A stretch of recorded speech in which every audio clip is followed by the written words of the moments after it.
Alright, so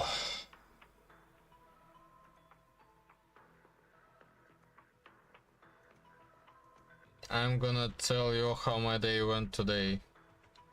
I'm feeling extremely tired and extremely disappointed with how I'm spending my evenings. Like, the best outcome for today would be I came back home and I went to fucking sleep. But instead I'm playing a game that I used to like, but now there is no mode in it that has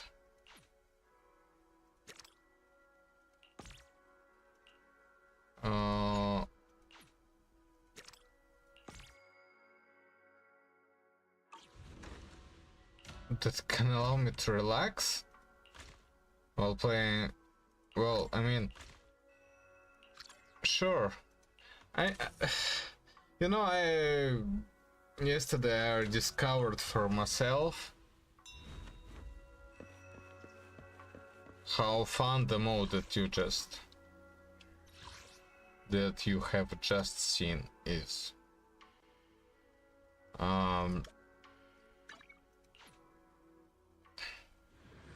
The one in which I travel with my bamboos around. Oh, hello there. 20. Shit. Fucking awful.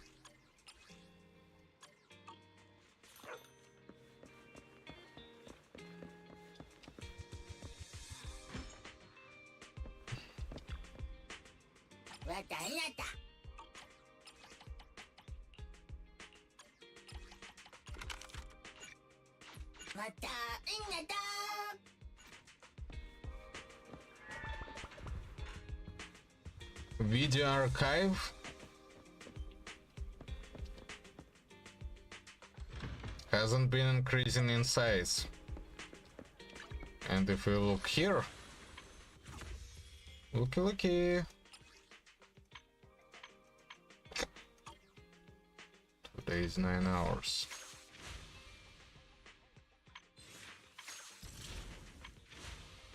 Here.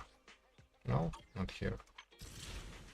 Follow zero phantom paths. Deadly assault. No, not you.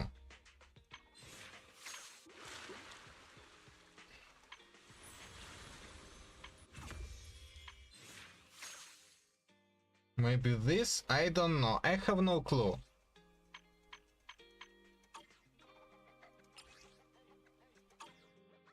Doesn't have any related stories.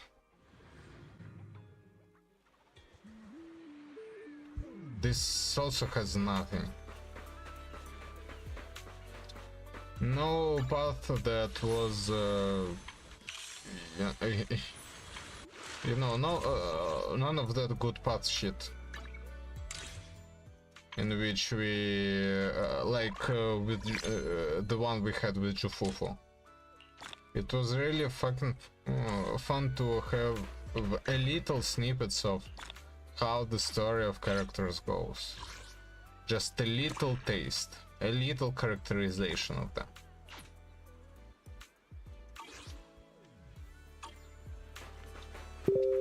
No agent stories. No agent stories. No new agent stories.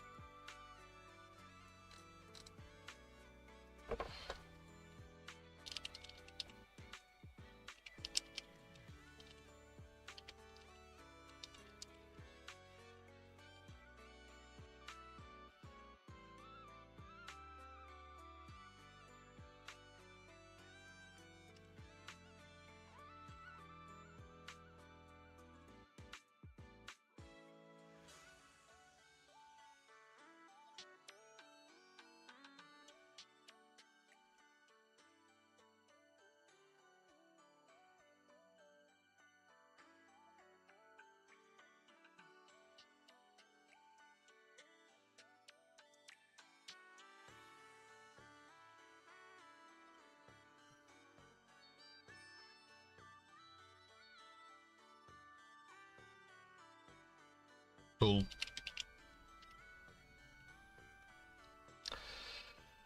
Yeah.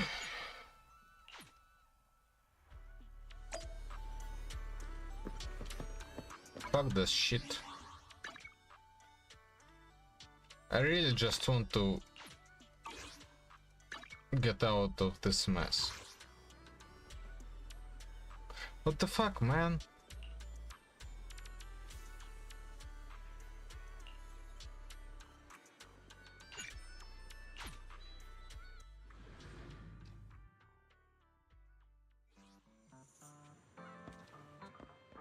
And I can't rebind the U button. Well, I suppose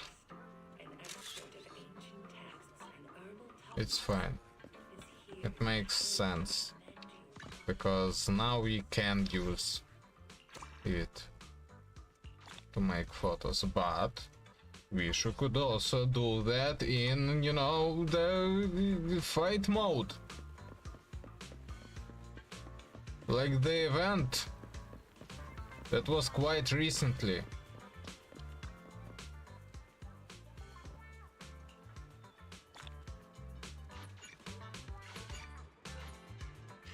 What I'm gonna do now? I'm just gonna do and farm this. Go and farm this. Because once again,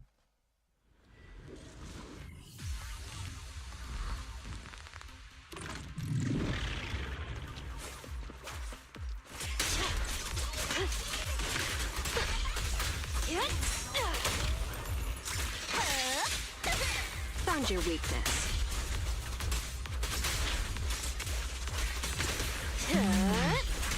Hurts, don't it? Time for a surprise!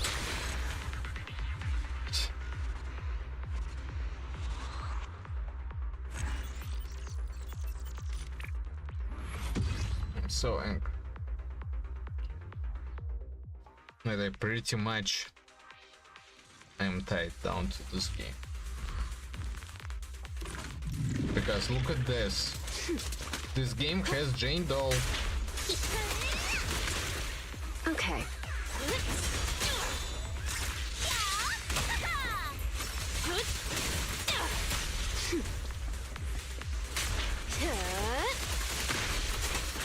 Oops, sorry.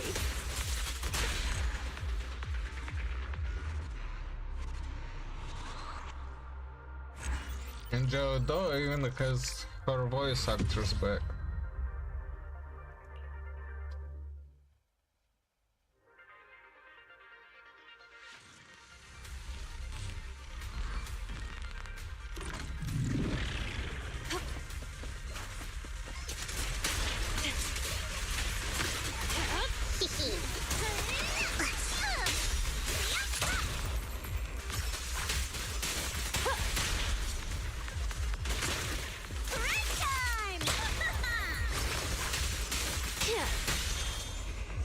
Boga.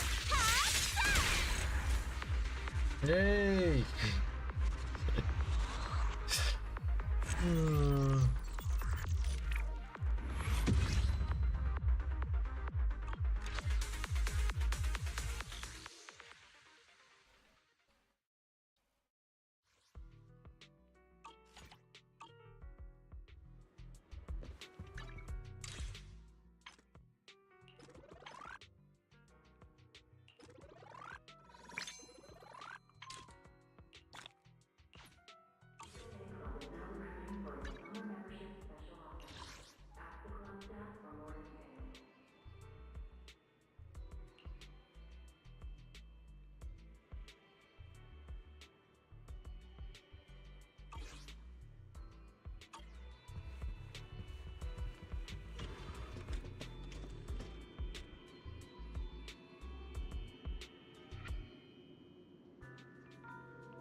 Honestly, I shouldn't have started, you know,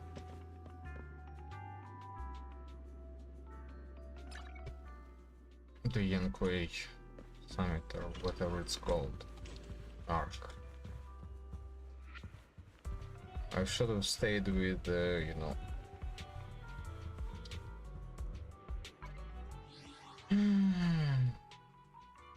Pulse.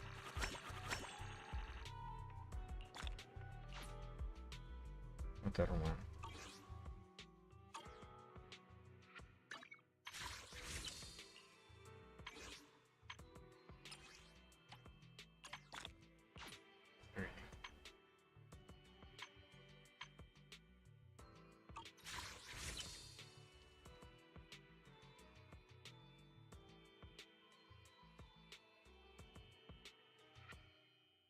Days.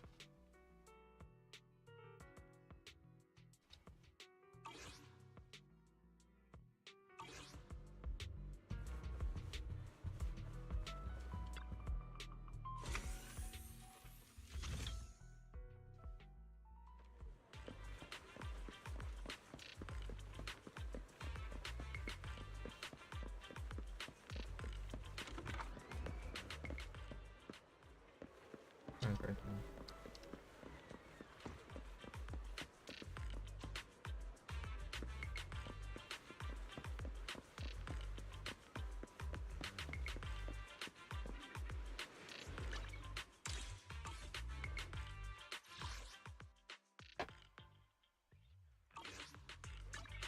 Where are we going?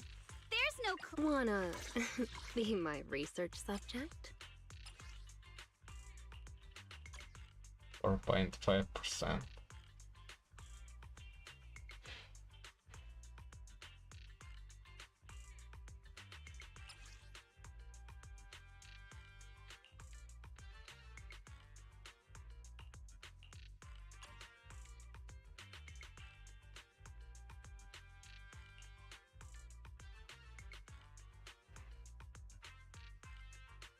It physically can get, and because it physically can, this physically can't get there, and because it physically can't, I am allowed to trash it. However, it can still be better than this one.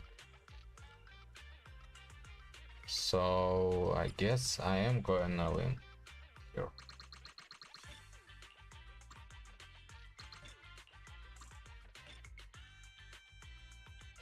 If it goes up, it didn't go up.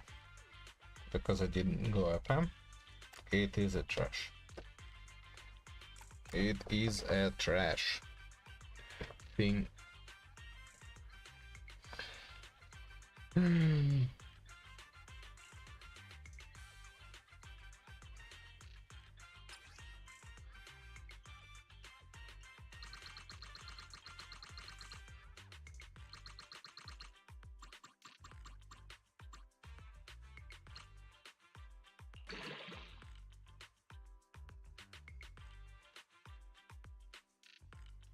It can be the same as this one, but considering I don't need the second one like this one, it can go into trash.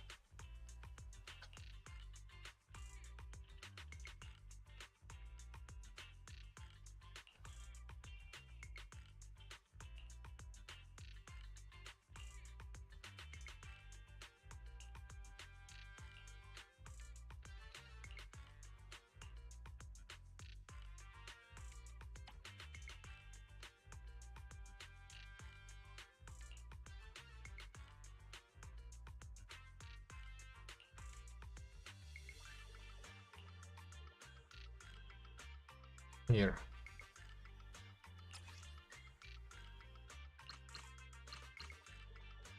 Let's go to 9.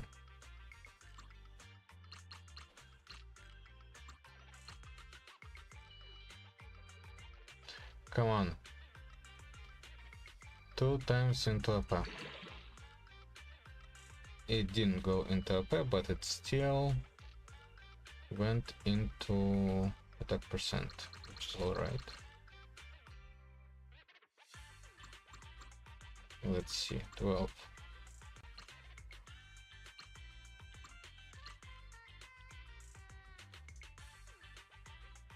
if it goes into one of these two, I will go level it to max. Though suppose I'll level it to max either way.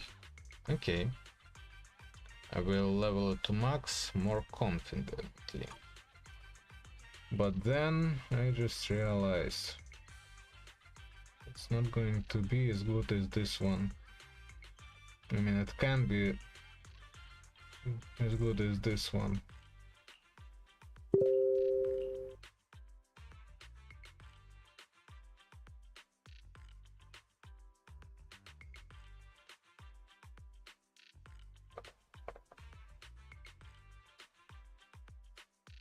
You know what?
I mean,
И да если бы.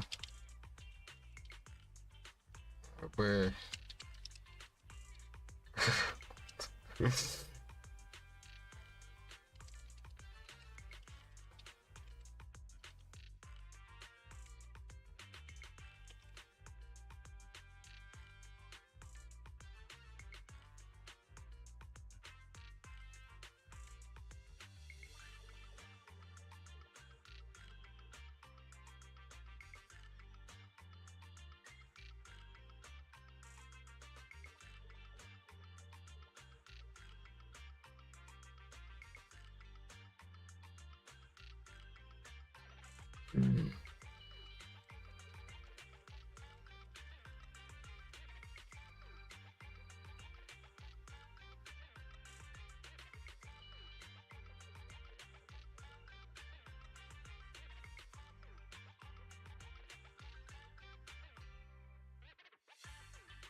Бля.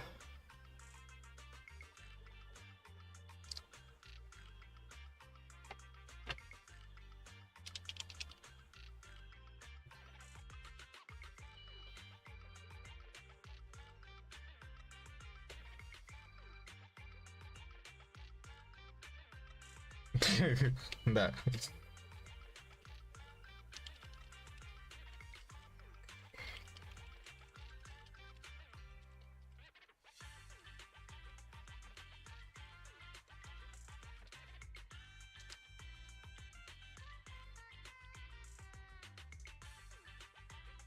Мгм.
Yeah, drink a bit of clear distilled water in the morning.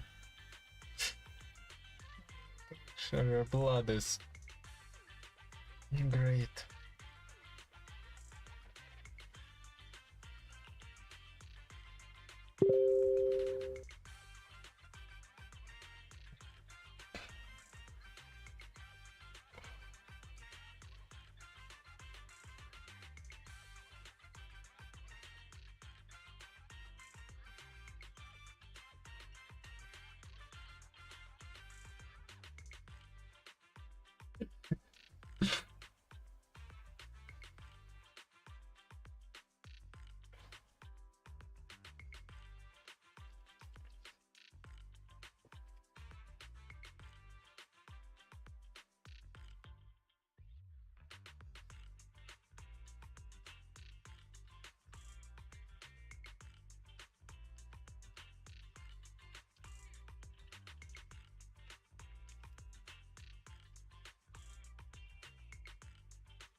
Oh.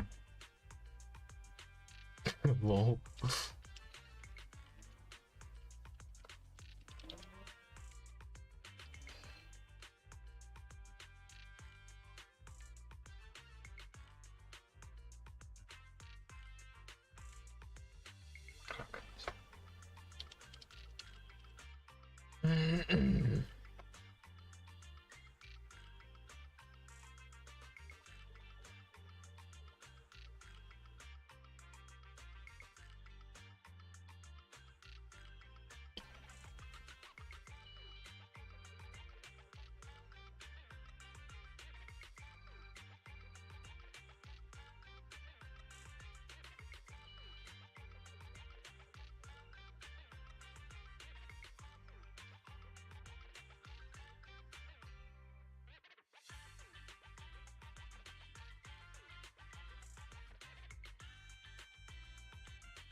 Oh.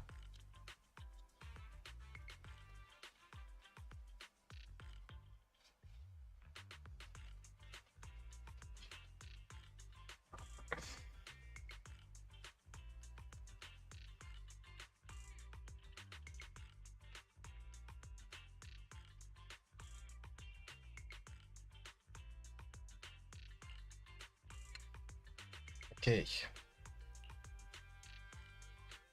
I'm not sure about this one.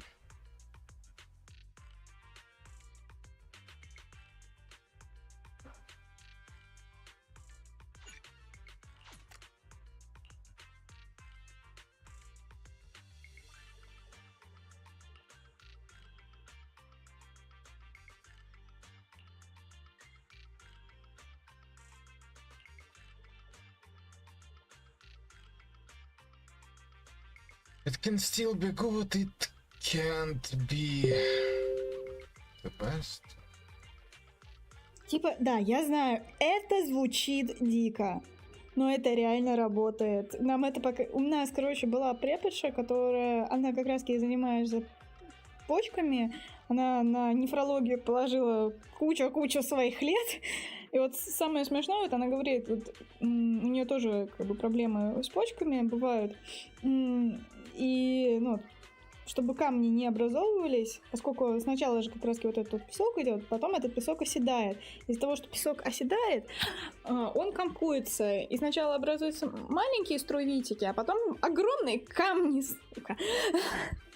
Вот. И чтобы вот это вот не образовывалось, вот это вот механическое воздействие, оно реально разгоняет вот этот песок в почках, и оно хотя бы не оседает.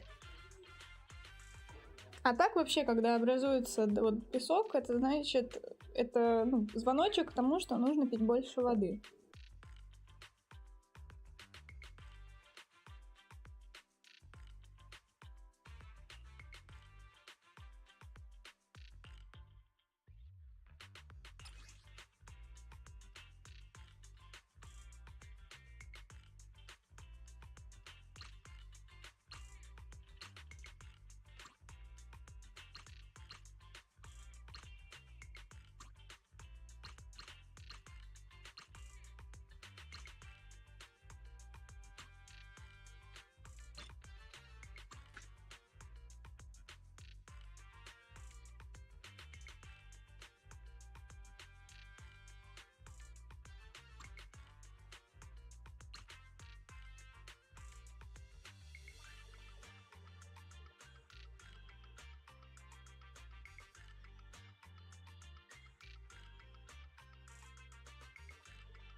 Ну ладно. Но я больше не буду сегодня. Вкусно.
And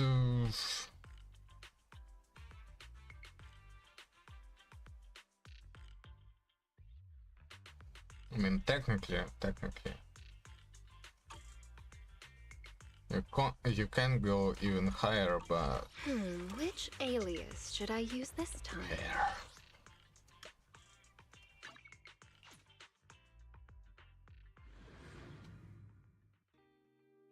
Morning air is like a soothing melody. Truly dismantling. unforgettable.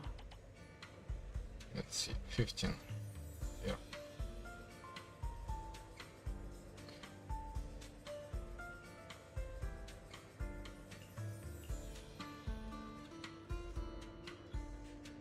This one.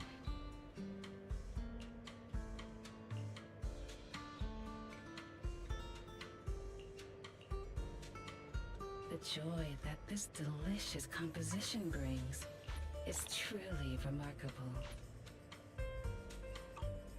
Come back again soon. A mellow tune evokes 100 aromas.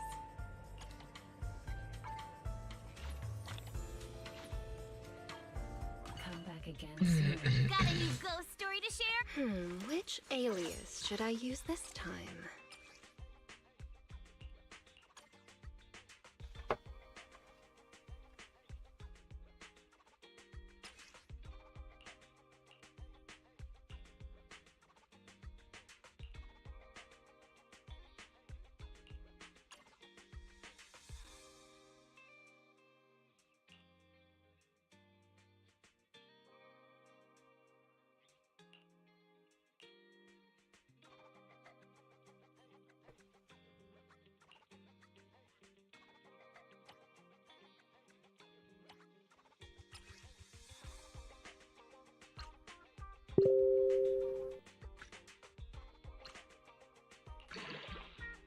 Ooh.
Come on.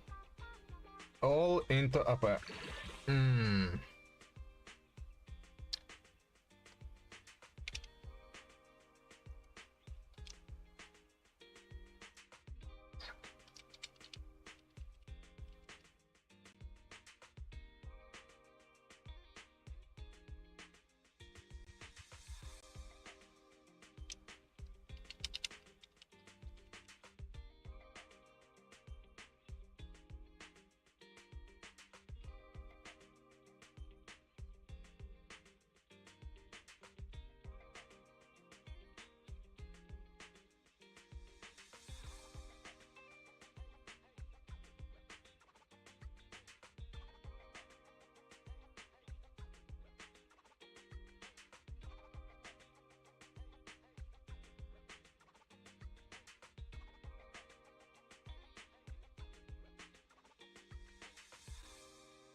I'll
help you win. The lunch is on you. What flavor of music would you like to try today?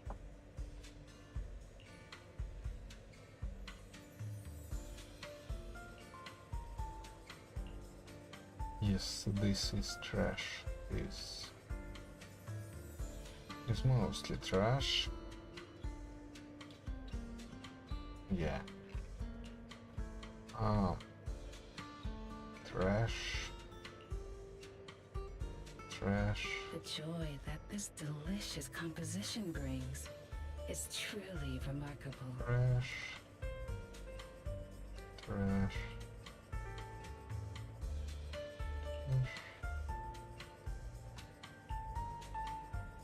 Sure. Trash. Okay. Trash. Trash. The joy that this delicious composition brings is truly remarkable. Come back again soon. Got a new ghost story to share? Which alias should I use this time?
Yep. Come on. Apa?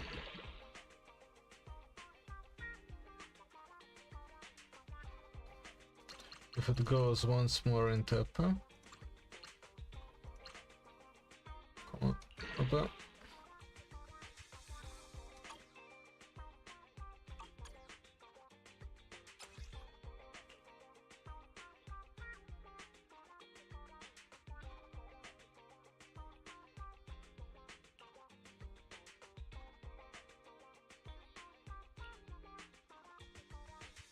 I'm more trusting of this one.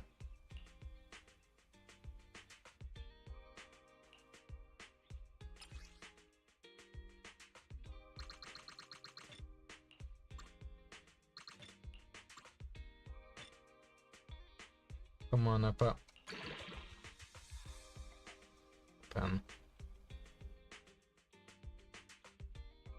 Peter fucking Pan.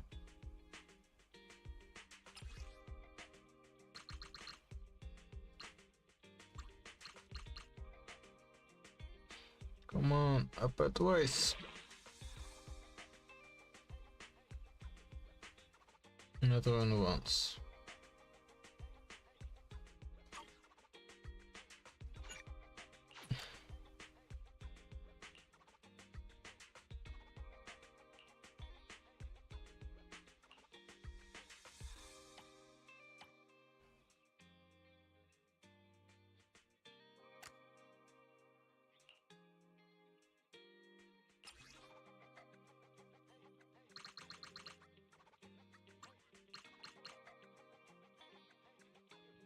Come on, 2 times into a pair.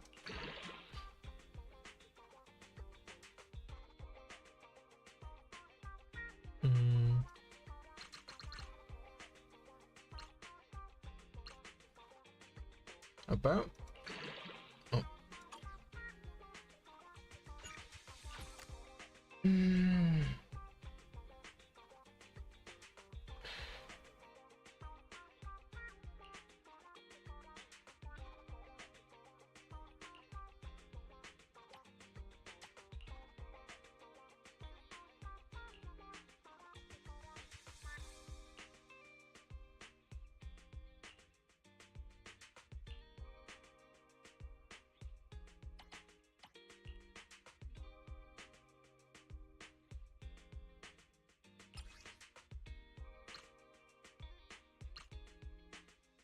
Come on, Appa. No. That's not it. That's not it at all.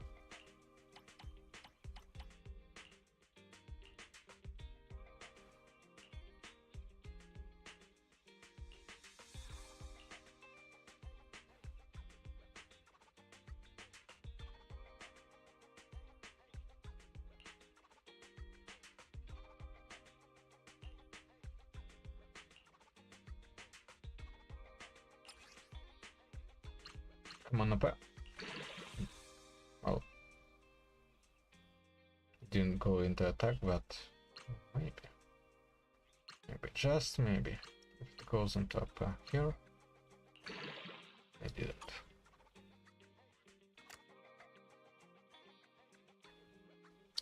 So 9.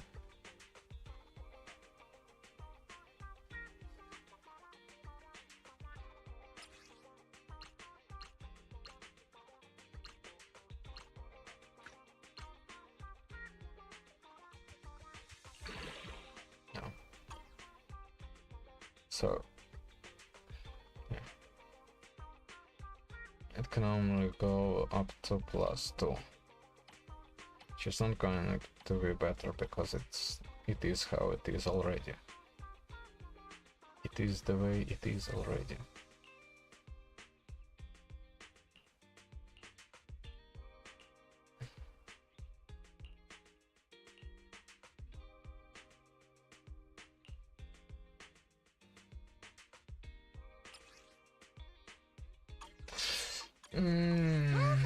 To trash some more. A mellow tune evokes 100 aromas.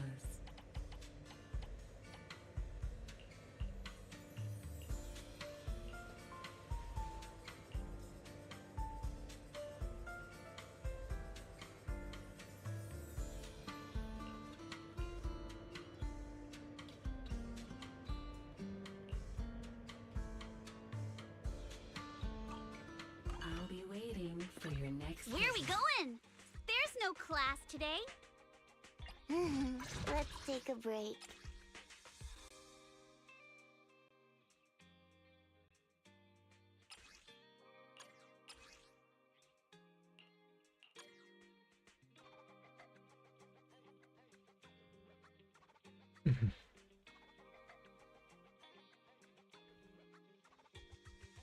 It is fine. This one can't get better. This one maybe can. Can't. Can't.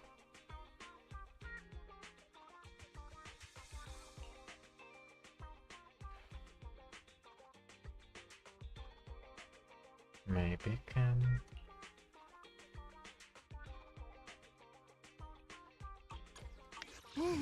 Let's take a break. A mellow tune evokes 100 aromas.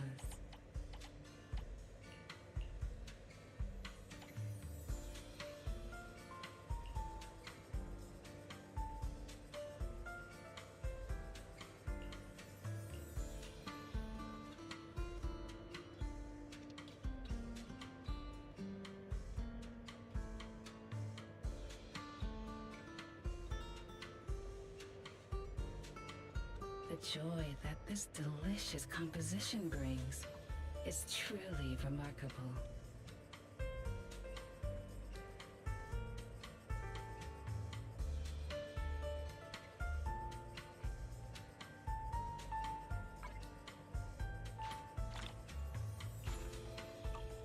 I'll be waiting. Where are we going? There's no class today. Which alias should I use this time?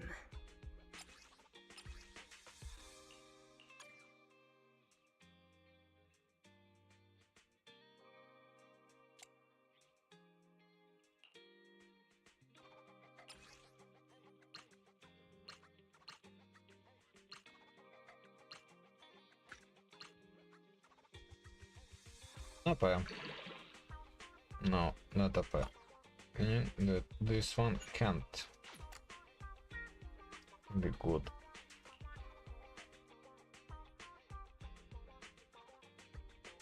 Physically.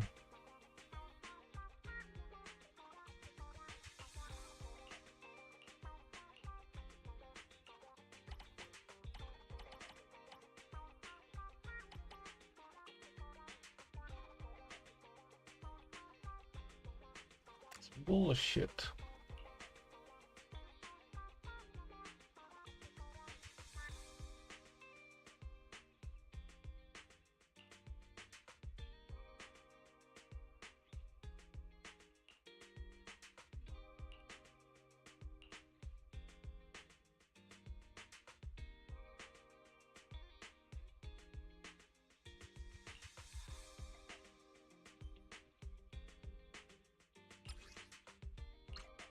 Come on, AP. Nope. This one goes to trash. What an honor. No.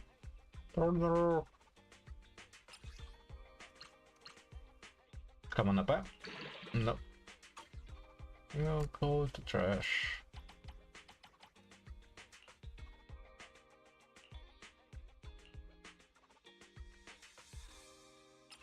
Come on. Oh, can't. Which Because I need to alias trash should I use even this more time? stuff.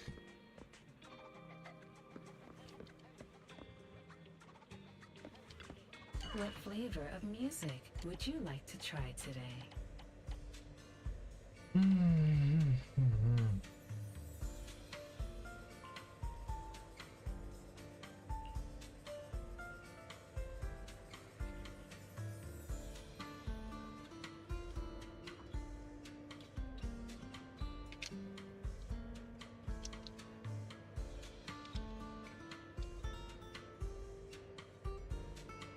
The joy that this delicious composition brings is truly remarkable.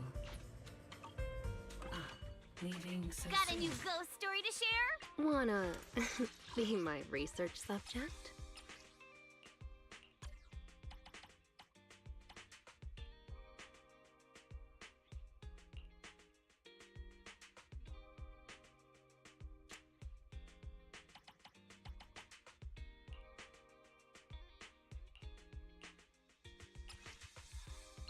Come on, AP.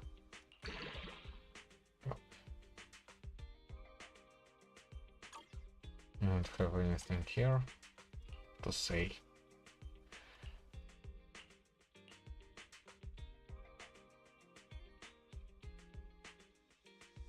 No, it's not. It's like really fucking weird substat ways, and I expect my characters to have some amount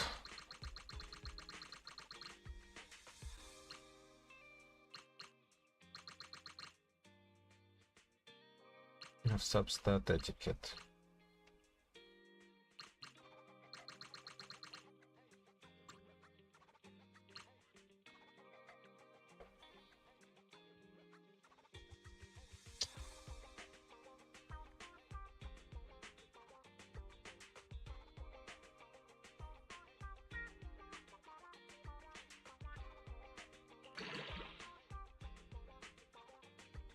Okay, it's not bad.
Corvin.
Wanna be my research subject?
So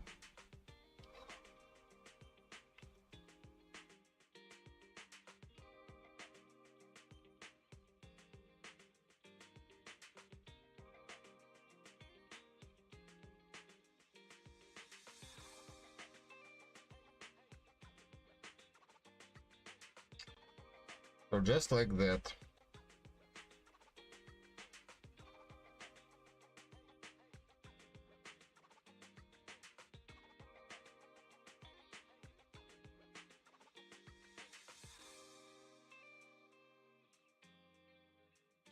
When inflicting a soul, the equiper's physical damage increases by 20% for 20 seconds, stacking up to 2 times. Question. Can I make sure?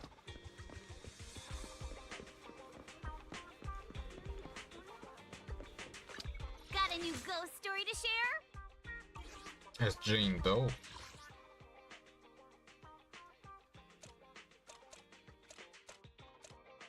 To have assault triggered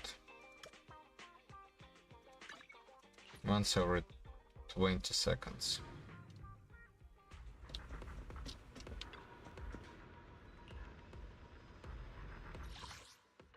Against someone like... Oh. Reward mode. Just...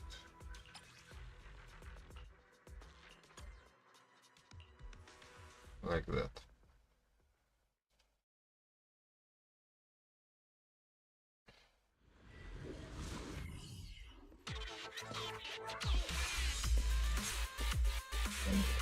Hey.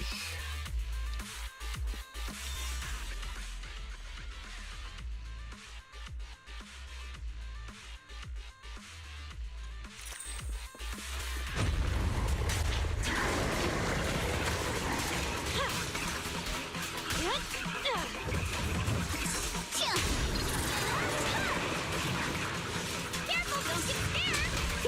My turn!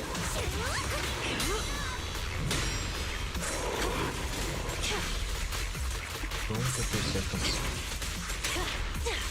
30 seconds. Second assault. 30 seconds.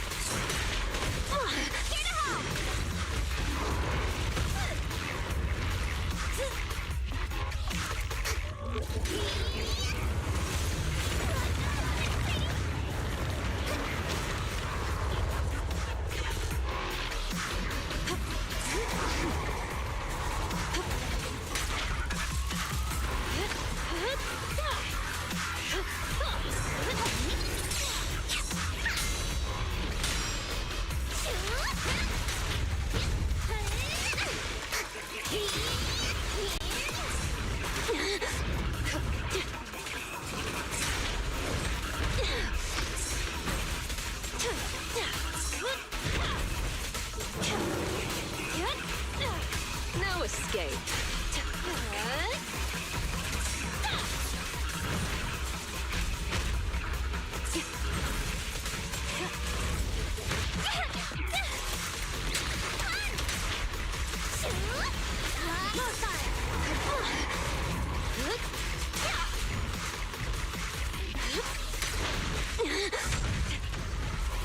Let's make this quick.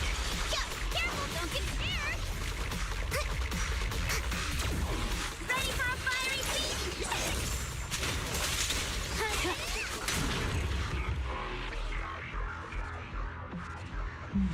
Okay, so at least in this particular circumstance, I can do it ever so often. Quicker than once every 20 seconds.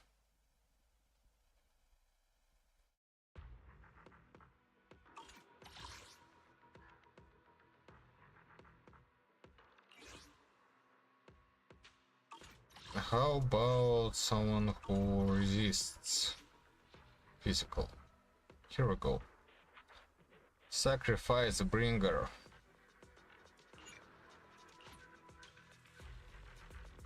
Yeah, sorry.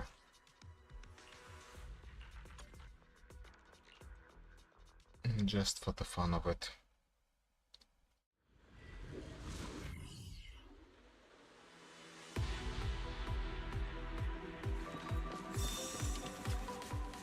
Maybe like that.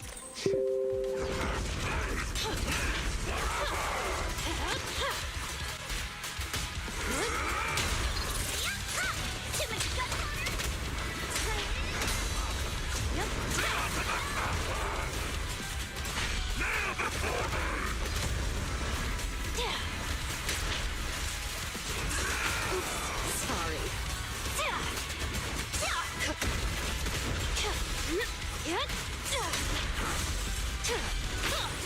Okay. 30 seconds. Careful, don't get scared!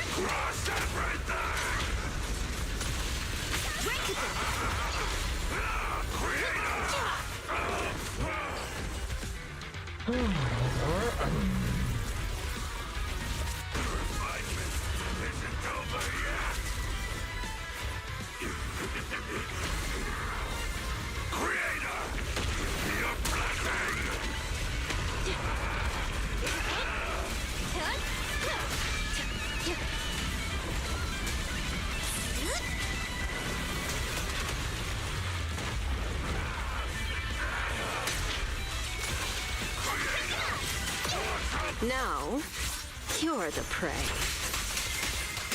Let's make this quick.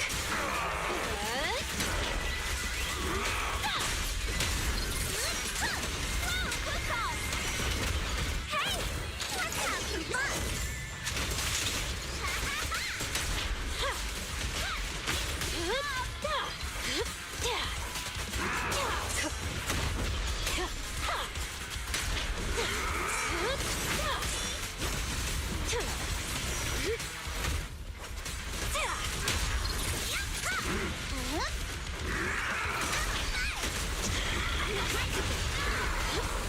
No escape.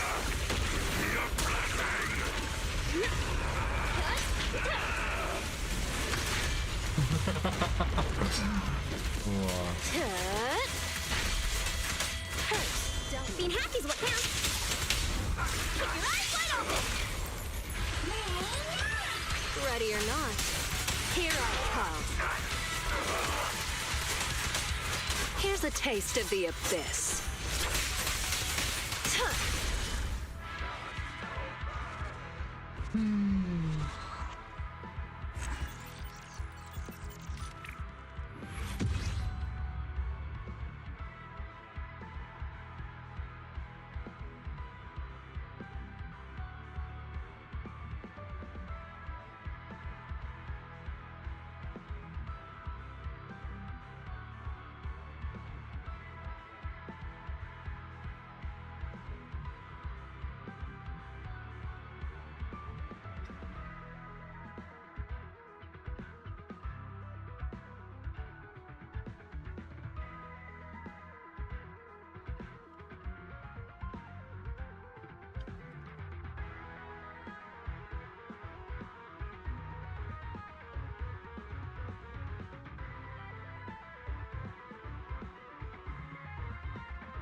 no class today.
The morning air is like a soothing melody, truly unforgettable.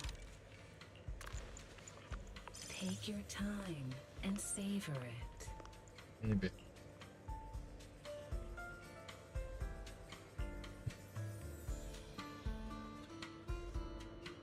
That's trash. That's trash. Not sure. That's trash. The That's... joy that this delicious composition And that's a weird, brings really is weird thing. truly I'll remarkable. leave it be.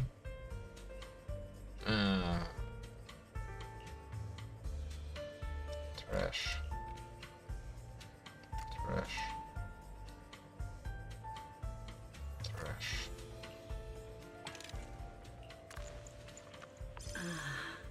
What a perfect mix. Leave it. The joy that this delicious composition brings Most likely is trash. truly remarkable. Sure.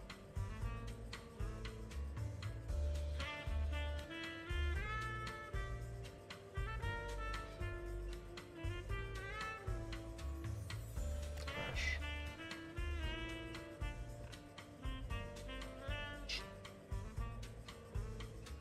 The joy that this delicious composition brings is truly remarkable.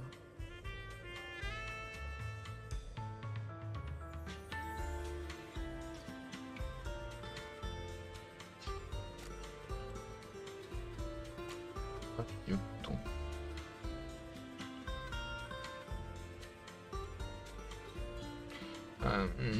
Maybe I'll leave it for The joy a really that this particular delicious character. composition brings is truly remarkable.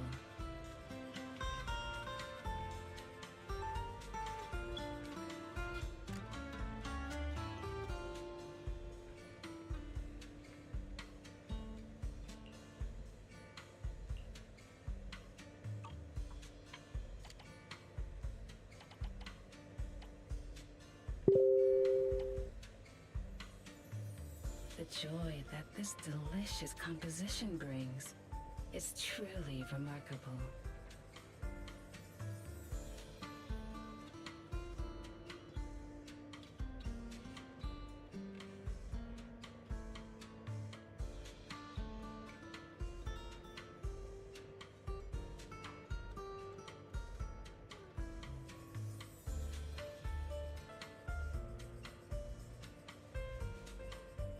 The joy that this delicious composition brings is truly remarkable.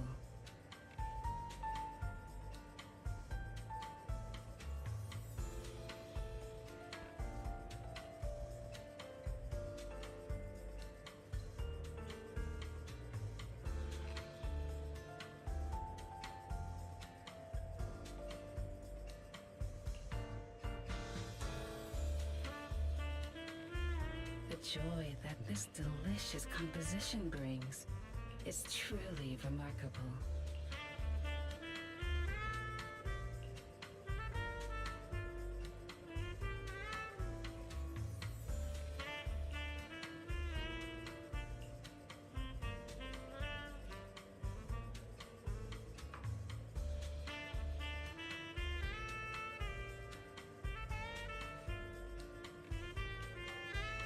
The joy that this delicious composition brings is truly remarkable.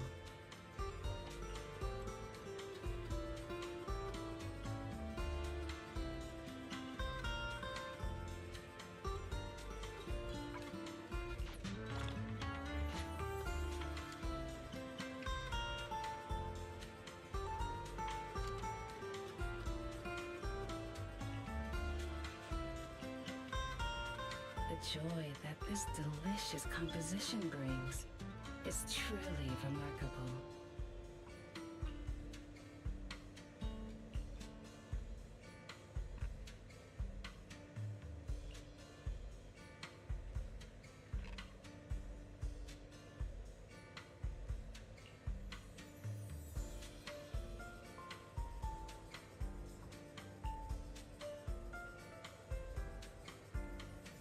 The joy that this delicious composition brings is truly remarkable. Whatever.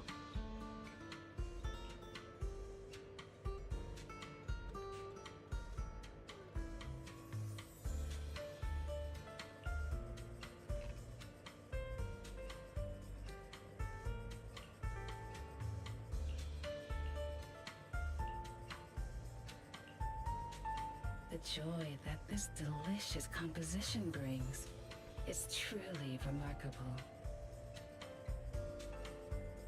Can you shut up for a minute?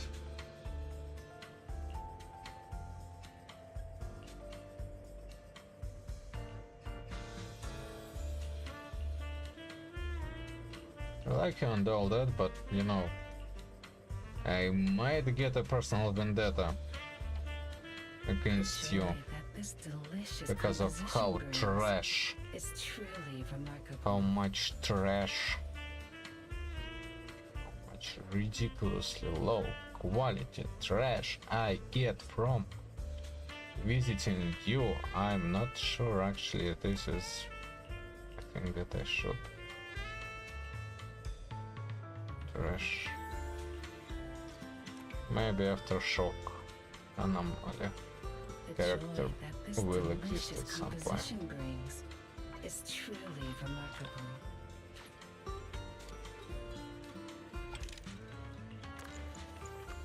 Take your time and savor it. Okay, I will try this one out. This has potential. This one also has potential.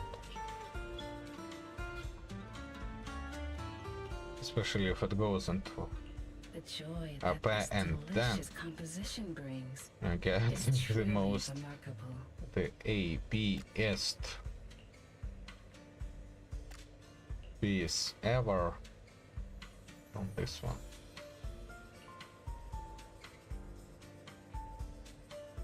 I'm not sure. I'll try.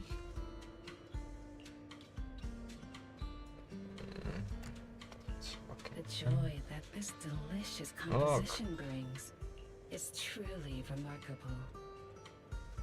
Look. Leaving so soon. Got a new ghost story to share? Which alias should I use this time?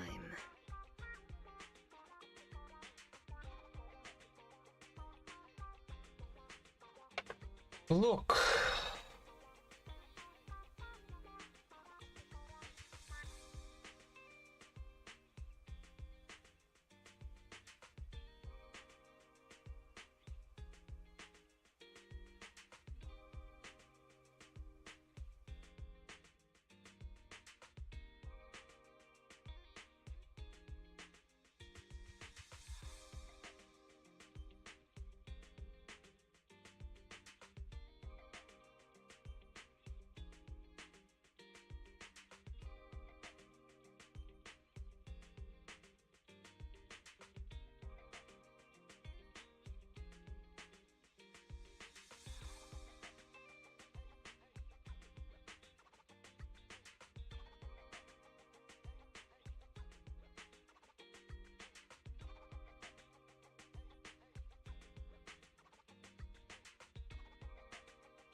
All of this feels abysmal.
$175 is the amount I need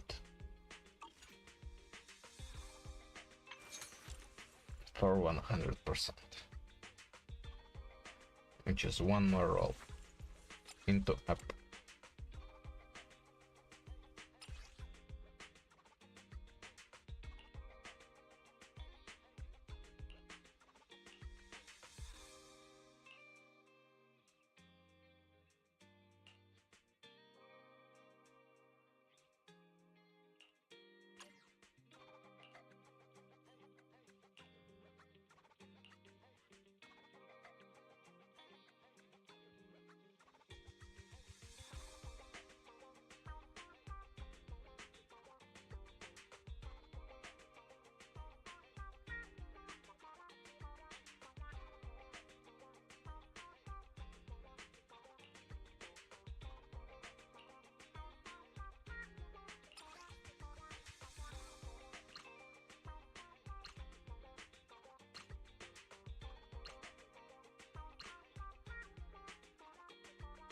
On attack percent.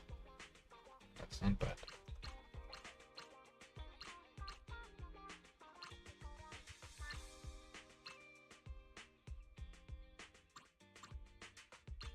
Weapon. Attack percent.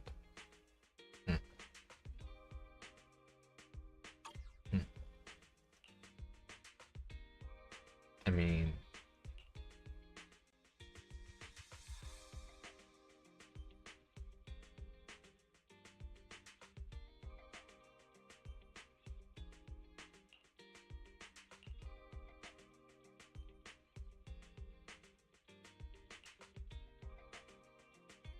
I mean,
Okay.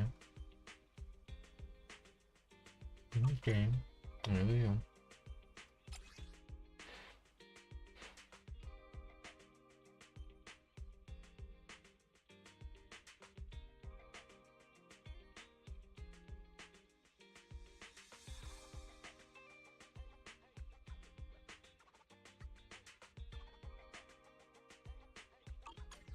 Good day, Lord Phaethon.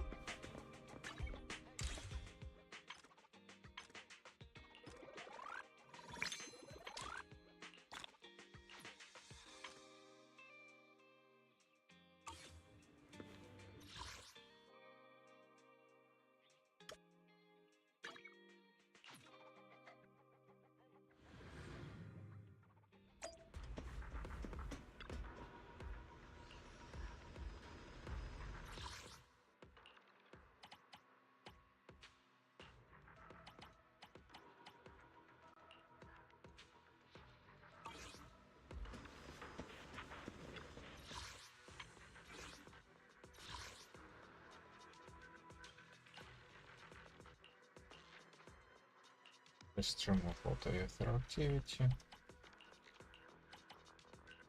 so that we can just freeze roll it. Inzha.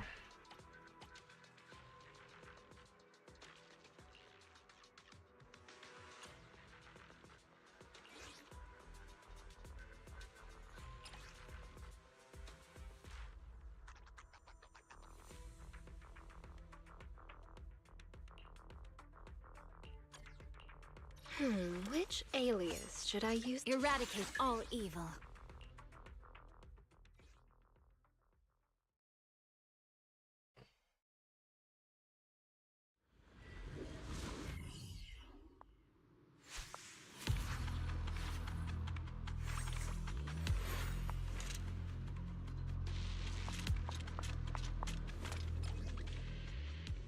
Various.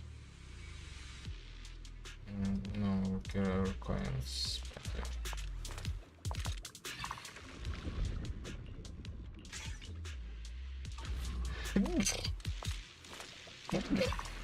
Okay.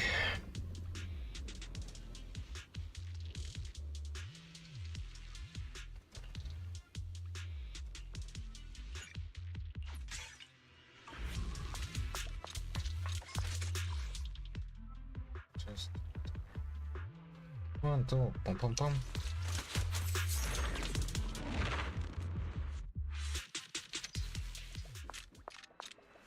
Oh, hello, MB. What a coincidence, proxy looks like our pair time job locations overlap.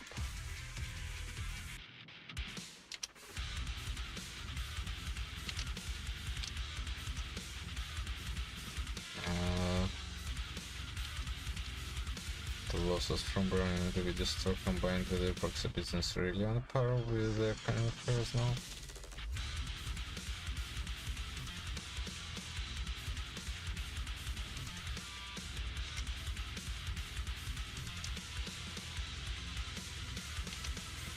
Perfectly reasonable condition. Your proxy, I get it. Oh, by the way, I just got a golden ball block here. Which some games are going to change continuous unless it's all and some follow raiders or independent that don't follow the rules. I see. Good for you. Don't forget to set up a nickel weapon.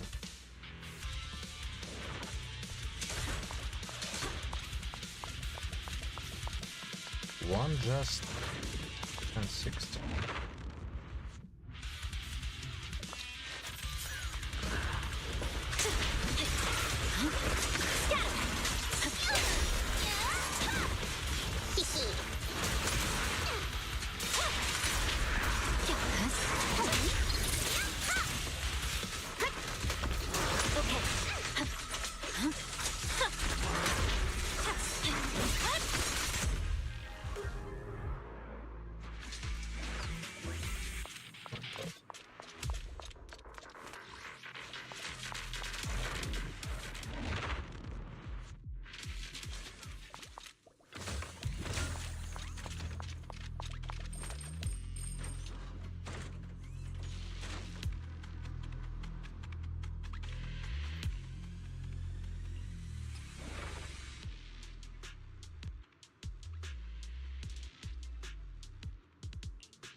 going there.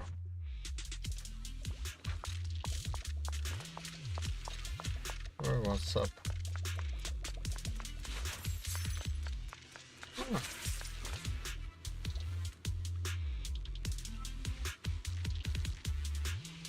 No, those worthies, they found a few more, but rescued, they were already in pretty good shape. How much is it worth?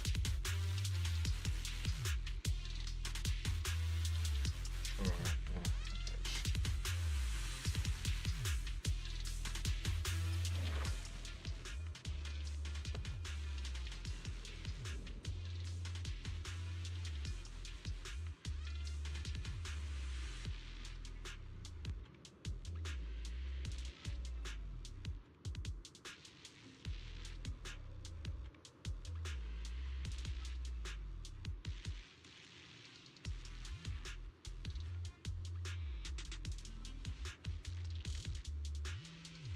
Okay, first removal of Miasmic Shield.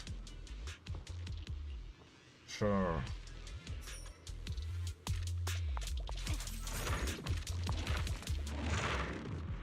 Probably the way to go. My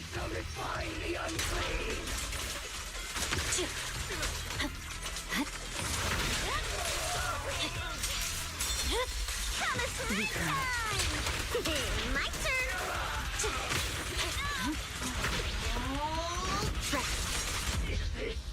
Divine punishment.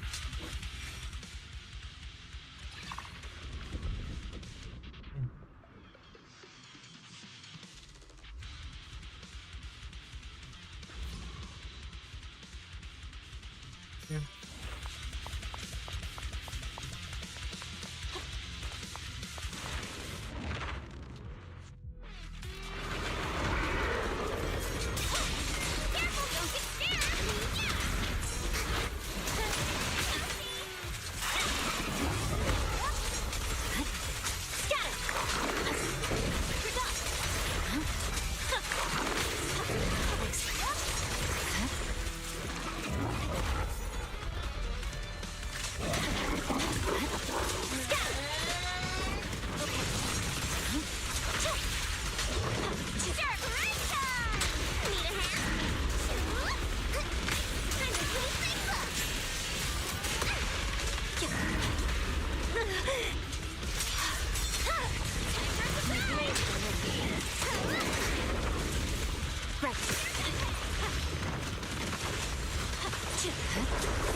Victory, the only option.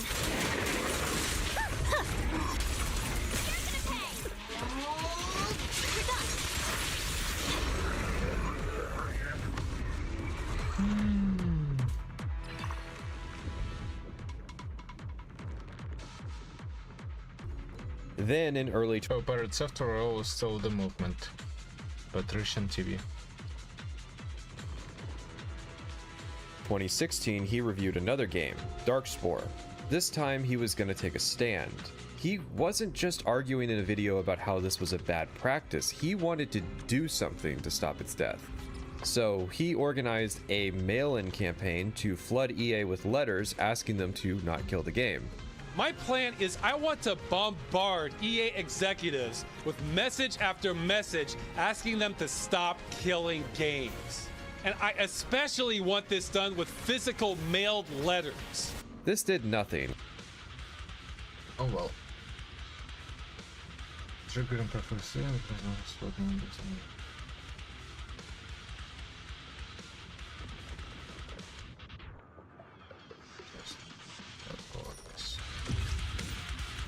Nothing, as EA just ignored the letters. Well, almost nothing. It proved one thing, that asking the corporations nicely to stop killing games was not going to work. As the years went on, he kept reviewing various live service games, and even started a new channel, Dead Game News. His hope was that he could draw enough attention to the issue that someone would do something about it. No luck. He even made a big video titled "Games as a Service is Fraud" that racked up over 1 million views. And still, this did nothing. The tides would turn when one game Ross had reviewed was being shut down, Ubisoft's The Crew, an open-world racing game set in a digital recreation of the entire United States, with millions of customers. No longer was Ross having to argue about the merits of obscure live service games few people had ever played. Even better, Ross was taking the fight to Ubisoft's doorstep, France. American consumer protection laws are currently considered to be a lost cause, so the next best thing is to enforce consumer protection in Europe. Then companies have a simple choice. Either they stop killing their games, or stop doing business in the EU. An advocacy group formed, and an EU petition was created. It needed 1 million signatures to pass, and Ross had 1 year to get all of those signatures. Ross and the SKG group were very thorough in their attempts to follow procedure to make sure that the petition was both fair, but staunch in its protections of the rights we already have. It was a no-brainer, and many people were pushing viewers towards the petition, and it was racking up hundreds of thousands of signatures. And then our next party entered the story. Jason Thorhall runs a channel and company named Pirates. SKG Group were very thorough in their attempts to follow procedure to make sure that the petition was both fair, but staunch in its protections of the rights we already have. It was a no-brainer, and many people were pushing viewers towards the petition, and it was racking up hundreds of thousands of signatures. And then our next party entered the story. Jason Thorhall runs a channel and company named Pirate Software that was primarily a streaming platform for independent game development, as well as branching into shorts content. He claimed to have decades of AAA game development experience with a mission statement of... Thank you, announcer. He claimed to have decades of AAA game development experience with a mission statement of clearing up misinformation that gamers have about the process of game development. He was primarily known for his streams and shorts, where he would give aspirational statements encouraging indie game devs to keep trying to achieve their goals. He ended up earning the colloquial nickname of Mr. Rogers of the internet. Now, I won't lie, I do watch a lot of drama content. I could write a book on why Creator Clash 3 failed, so I knew there was somebody who had earned that nickname before. Boogie2988. I'm gonna be literal Mr. Rogers instead of people calling me the Mr. Rogers of YouTube every once in a while. I even knew a kid in high school who swore by Boogie's nice guy shtick, but it was exactly that, a shtick. You got this. Matt.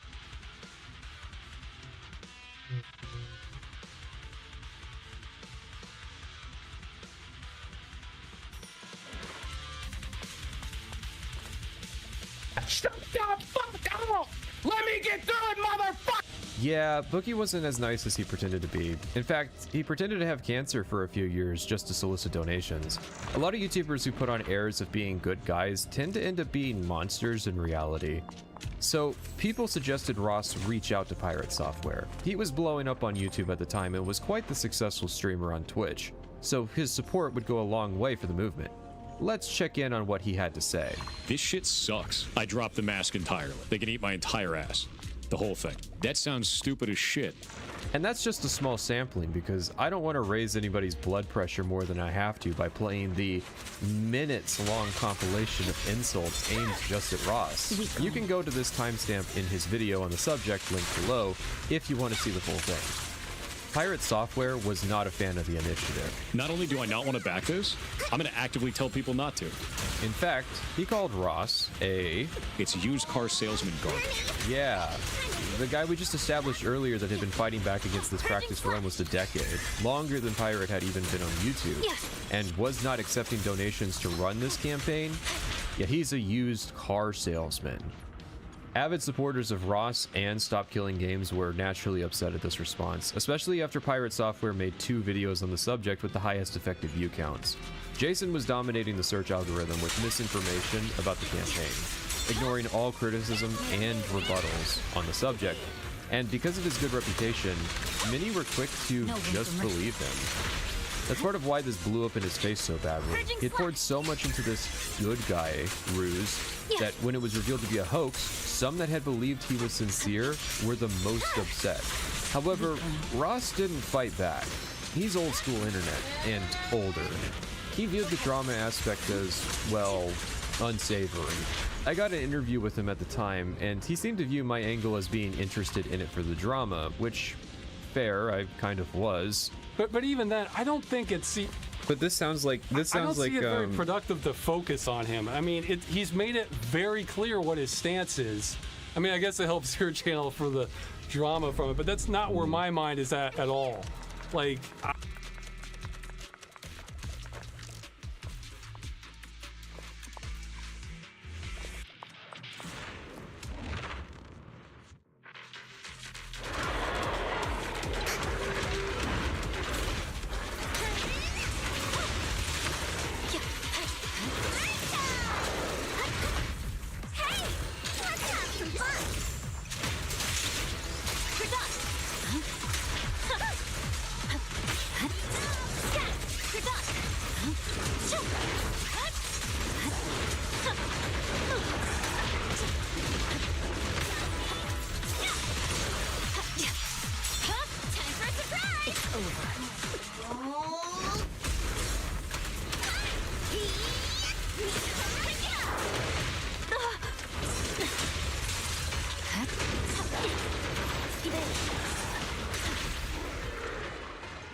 Well, he's the main opposition, and he's controlling the search algorithm in terms of if you look up "Stop Killing Games," his video's on top.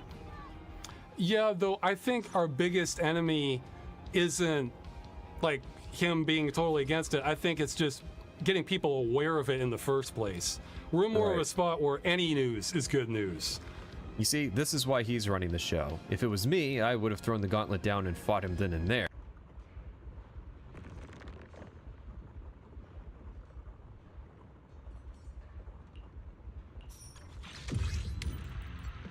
And that would have absolutely been the wrong move. Pirate Software had the, quote, good guy mandate of heaven, unquote. At the time, whenever I'd complain on social media about him, I'd usually get 1 or 2 replies asking why I was hating on Jason. That is how ingrained in the cultural landscape support for him was. And this is almost where things ended. Stop Killing Games started to peter out in support, and in 11 months hadn't even broken 500,000 signatures. Pirate Software, by himself, had practically killed the movement. Not only do I not want to back this, I'm going to actively tell people not to. Unfortunately, this next part requires I talk about something people tend to glaze their eyes over for. A lot of people think the subject is silly. However, I assure you that it's actually a perfect representation of Pirate Software's pathology and how he handled the Stop Killing Games movement. It might seem absurd that an incident in a video game was what ultimately ruined him, but I disagree. See, the thing is, if someone can't handle the pressure of playing World of Warcraft, then how emotionally mature are they going to be in real life? All of the accounts that are messaging me are getting reported. There's a funny fact about this. I worked at Blizzard for 7 years. There's a whole lot of other people there that still know me, and all of these reports are going directly to them. They're well aware of the situation, and everybody who's messaging me, they're going to get read. It's kind of a dumbass thing to do, and I can't wait for all of them to get banned. Sure, his behavior towards Ross was logically more abhorrent, but many people simply didn't know about that because Ross either didn't or was unable to turn it into a big drama. But this is succinct. What happened to Ross was spread out across hours of live streams and different videos, but this WoW clip was a mere 90 seconds. Ironic that Pirate Software ultimately got done in by a short. In this clip, Pirate Software is playing hardcore classic World of Warcraft. This is a mode where if you die, you lose your character. Well, you just can't play in the hardcore realm anymore. But Pirate isn't a streamer guild, OnlyFans, which is on the hardcore realm. So people want to see how far they can get without dying as a self-imposed challenge. This should be easy to understand as Minecraft has a hardcore mode as well. Hardcore is also played on what is considered to be the most challenging version of the game, or at least the one where it is the easiest to die while you're leveling, adding to the overall challenge. I guess he is currently doing a dungeon with 4 other people. Each of these characters is level 60. For reference, a typical playthrough to get to 60 is generally going to be around 125 hours, closer to 175. Given this is hardcore, times may be even slower due to risk aversion. That's roughly the length of comprehensive run-throughs of Skyrim and Fallout 4 combined, and each of these characters represents that. And that's just the minimum, not accounting for any additional playtime after they hit 60. So a lot of time is on the line. Additionally, Pirate is a streamer famous for having worked at Blizzard, so this is also a source of income and content for him, adding to the pressure. During this dungeon, a call is made to run. Now, how he behaves is somewhat understandable and what a lot of people are likely to do, but after he has plenty of time to consider the situation and options, panic stops being an excuse. FYI, his health isn't actually low, he has an add-on obfuscating that for content. Do you see my mana? What am I supposed to do for you? Now, his skill level here is contingent on game knowledge, but is relatively easy to understand. He is playing a Frost Mage, which has multiple abilities centered around either freezing enemies in place or slowing them down. Both would keep the people being chased alive for longer. He expends a lot of his mana or resources, however, on abilities that preserve him, such as giving him a shield effect instead of helping his party. Pirate also has 2 items which can give him more resources to utilize his abilities, and you can even see him almost mouse over to activate them before visibly hesitating. Do you see my mana? What am I supposed to do for you? Just kill the Mastiffs. One shot. Okay, we more on the way. The Mastiffs can be Ice Novas. As soon as he is being socially confronted for not helping, he decides within 4 seconds to not use them at all. This is the mana gem that you will get banned from his chat for mentioning. 2 players die because of this, losing hundreds of hours of progress and the ability to continue participating in their hardcore guild. While it is a pretty poor performance, it's how he is behaving that really makes him look bad. He realizes this is a poor look on him, which is why he doesn't activate his mana items, as it would expose to his dead teammates that there was actually a lot more that he could have done. He's confrontational in chat and not apologetic.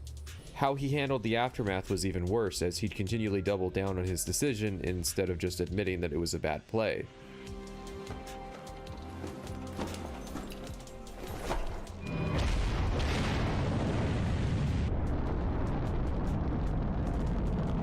But why? Why double down and not just apologize? Same reason he did it with Ross. It's because he thinks apologizing would make him look bad. Stage engines are nominal.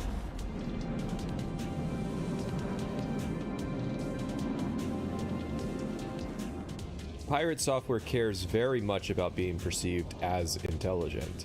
He has, at least twice, been caught having looked up the solutions in puzzle games preemptively in order to make it look like he was smart enough to figure it out first try, getting caught in Animal Well due to the fact that he hadn't even been given enough information yet to actually solve the puzzle. Pirate was known for berating other mages in his guild for being bad at the game, which, fair. Mages tend to be attractive to really bad players, but this was just an embarrassing performance in the eyes of the WoW community, and his response to it looked bad to the broader public. But okay, so he sucks at video games. Swear on my blood. Why did people care so much? Yeah.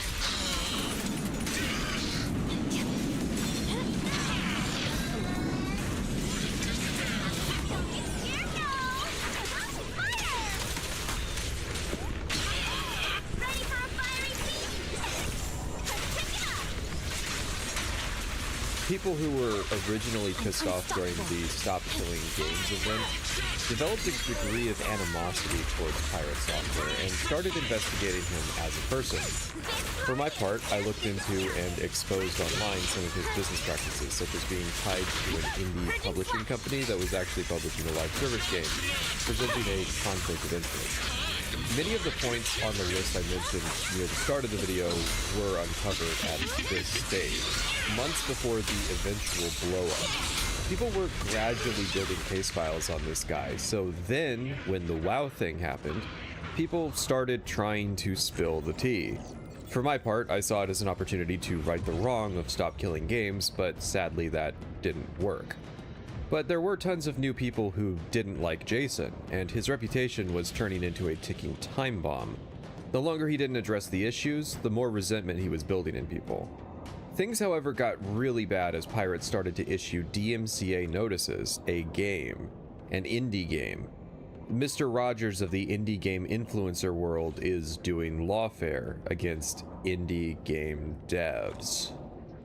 So I filed a DMCA claim, and he has now filed a counterclaim against me. We're going to take you to court. You're going to lose. You cannot use somebody's likeness or voice in any way inside of your games without their permission.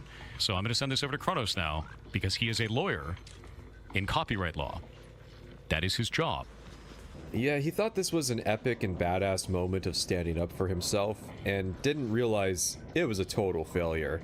The game is a parody of popular streamers, and the clip he tried to DMCA wasn't actually in the game, but a marketing video the dev had posted to Reddit. It's a really stupid thing to do. Incredibly so. An evergreen quote for this entire video. A lawyer stepped in and offered pro bono assistance for the indie dev, so Pirate dropped it, as it turns out his Discord law enthusiast moderator had misled him on how he should go about this case. Almost like he doesn't understand legal issues. What he had intended to have look like a badass moment blew up spectacularly in his face. But slowly, interest died, and the internet moved on. In the 11th hour of the Stop Killing Games campaign, just 1 month away, and with 600,000 signatures to go, Ross Scott admitted defeat. He made a video explaining the situation and finally stepped into the drama ring. Kind of. Despite being so thoroughly and maliciously attacked, Lost the lead. Ross kept his arguments squarely above the belt. There was enough to criticize Pirate Software on that didn't require ad hominem attacks. And it worked. Stop Killing Games' most adherent followers brought their case files to the public, and people took serious interest in the story. This became a rapidly expanding runaway chain reaction.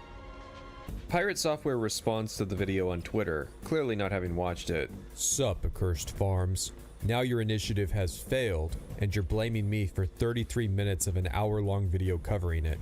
I'm fine with talking to people that are level-headed about this and can have a conversation, but to be real, dude, every time you've been involved, your orbiters turn shit toxic instantly, and it sets me off. What do the people that you're claiming are in Ross's community have to do with you talking with him personally? If the roles were reversed, would you be happy that we refused to talk to you about this issue? Because your fans are also rabid? It's the internet. People are rabid these days. Why do you think I haven't talked about this shit in 10 months? Why do you think we auto-mute anyone bringing it up in chat? Because you're dodging criticism and accountability and are aware that acknowledging it would make your stated goal of sandbagging the initiative less effective. People respond, including Josh Strife Hayes and Moist Critical. After 4 hours of arguing, which he then describes as a conversation, he issues an apology, and the matter dies out. Obviously not, as the apology was immediately followed by an essay, basically proving he wasn't sorry. Life pro tip, if you ever have to apologize, don't explain why you did the bad thing. You can at a later point if you feel you have to, but people in the moment just want to know that you feel remorse for doing something bad. If you write an essay about why you did the bad thing, it comes off like you aren't actually sorry, but being manipulative or argumentative. How would you feel about just ending it after that first paragraph? I hate that. Okay. I have like an immediate, emotionally angry response against that. Very good. Because it feels like idiocracy. People started covering the situation. Some are attacking the logical arguments again, others the ethical arguments, and some still the emotional points. And then July 3rd happens. Where are we going? Stop Killing Games had organized a big, concentrated push to try to get the movement trending, and as many content creators to cover it as possible. And people were eager to. And by eager to, I mean either do so to stand up to Pirate Software's manipulation, or just make content making fun of him. This was the main time in the entire timeline I have talked about Jason post-blowup. As people covered the situation, more eyes were drawn to how outrageous he was. And that only inspired more people to cover it, and more eyes to see it. And then Jason would cope post in his Discord, the posts would get shared online, no apologies, only doubling down. This guy was getting torn a new asshole from every direction. I rarely agree with using this term, but this truly was a dog pile. But Pirate Software deserved it. If there is one thing the internet cannot tolerate, it's a bully with a fragile ego. I also think people are tired of seeing influencers get called out online, only for them to try to ignore all of the criticism and then brute force their way through controversies. I'm not going to go in depth on his critique of Stop Killing Games. This was done by Ross as well as a few others months prior to the blow-up, and more recently by a few other people. Pirate Software acts like the matter was simply settled in his original videos and was being randomly dredged up for content again. But the reality is that he did the typical internet thing of just ignoring all criticism so that his fans would think that there was simply nothing more to the story. I've experienced this firsthand. Despite explicitly stating that he encouraged people to fact check his video, Never Knows Best has never acknowledged the many people that have done so. And that's because it would undermine his malicious hit piece if he did. Pirate Software believes that if he gave an inch, he would lose. And remember what he said. Not only do I not want to back this, I'm going to actively tell people not to. Instead, I want to take you through the topic list. All of this was being exposed at roughly the same time. So let's start with the logical arguments and work our ways down. Credentialism is an internet concept that generally believes that in order to be qualified to speak on a subject at all, you need to have some kind of education, training, or experience in that field.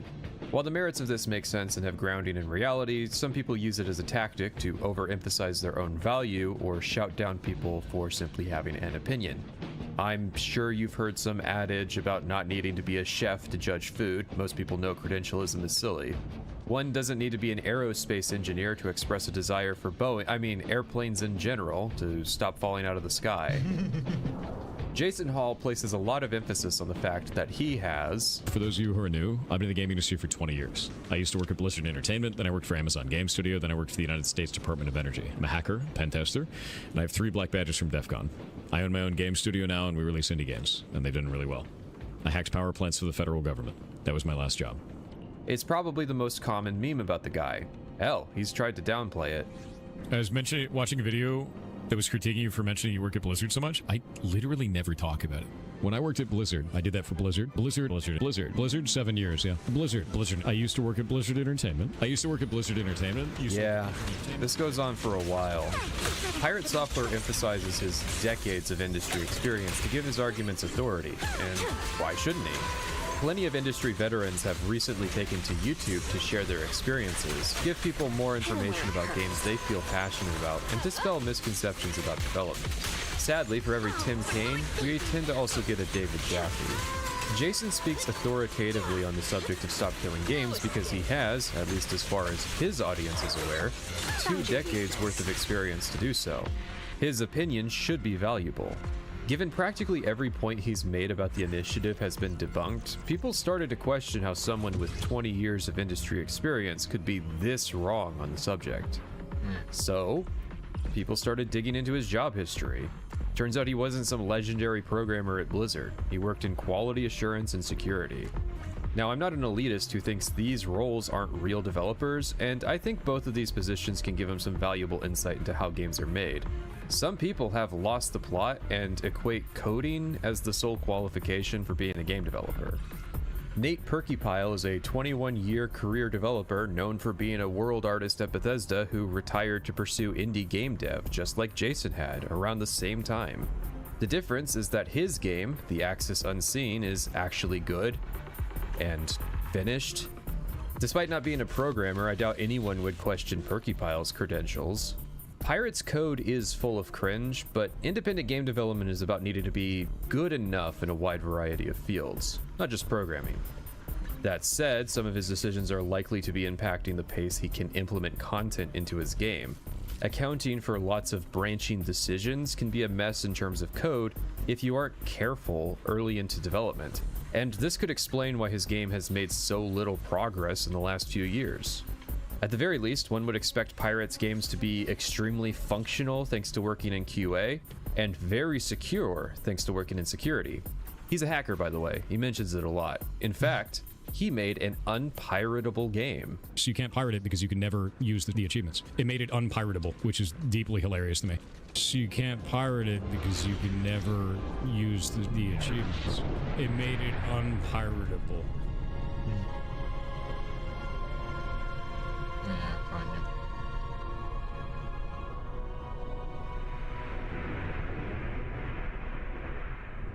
Turns out either he didn't know or simply lied about the fact that his unpiratable game had been cracked within days of release.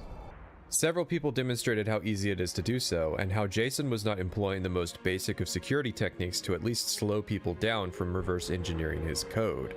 For the years of hacker experience he would claim to have, he actually seemed pretty bad at preventing it.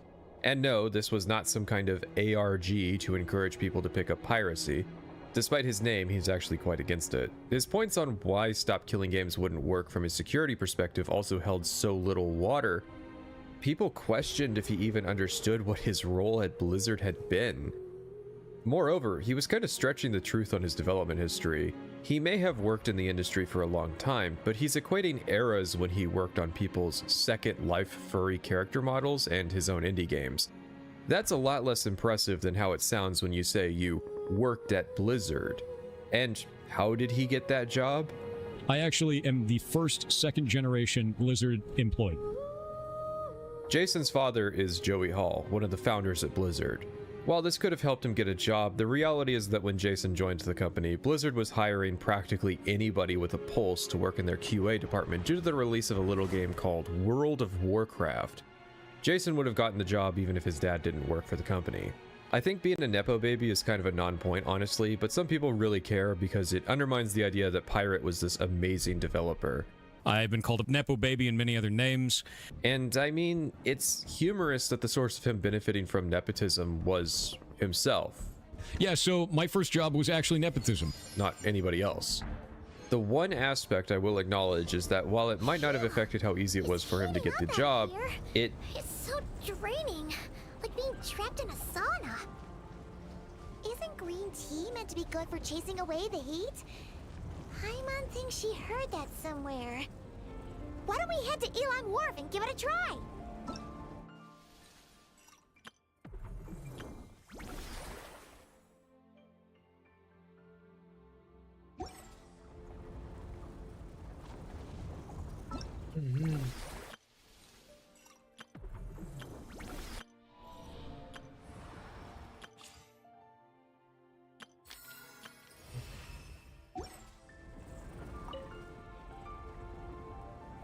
Did affect his ability to be disciplined. There are stories of him being lazy, which have no solid proof, but given he describes working for the government as boring, it's a fair wager he got into hacking without realizing it didn't actually work like in the movies. It's less epic infiltration and more data analysis. Also, it's pretty bold to be bragging about being a former Blizzard developer post-incident. Everyone always brings up the stolen breast milk, but not enough people talk about the Bill Cosby suite. When I worked at Blizzard, the DFEH says that some of her coworkers believe that other Activision Blizzard employees were passing around pictures of her vagina at a holiday party. I used to work at Blizzard Entertainment. She later killed herself on a business trip with a male supervisor. I used to work at Blizzard Entertainment. Who police found had brought a butt plug and a lube on the trip. I grew up at Blizzard. I am not implying Pirate Software was involved in any way. I simply want to highlight that bragging about it is really weird given the severity of what happened in other allegations at Blizzard.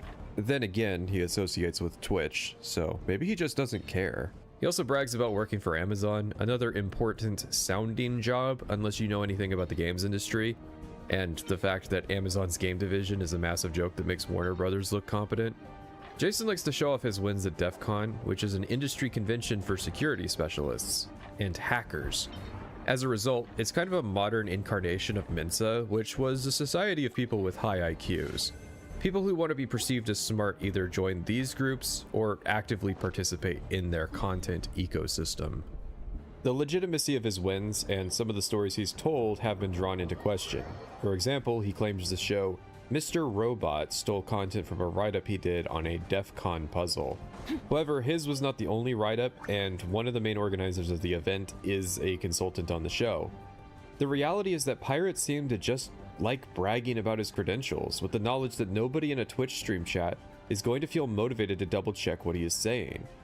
So, yeah, basically every angle of what has supposedly qualified him to be an expert on stop killing games ended up being likely gross exaggerations of the truth in order to farm positive attention online from his fans. In reality, he's just a dumb normie gamer, like the rest of us. And that bothers him to no end because he thinks he is better than us. Pirate Software is a game developer, so when he speaks on Stop Killing Games, he does so from the opposite side of the aisle from us, the gamers. Game developers and publishers both have an incentive to be paid as much as possible for doing as little work as is feasible. If they got their way, they would charge $200 for games that would deactivate after 1 year, so you'd have to buy the annual copy. Just look at FIFA if you don't believe me. Now, that itself is not a conflict of interest. That's him having his opinion based on his experience. Ross's experience is studying criminal justice and reviewing games, so he's obviously going to align more with the consumers. That's all upfront information.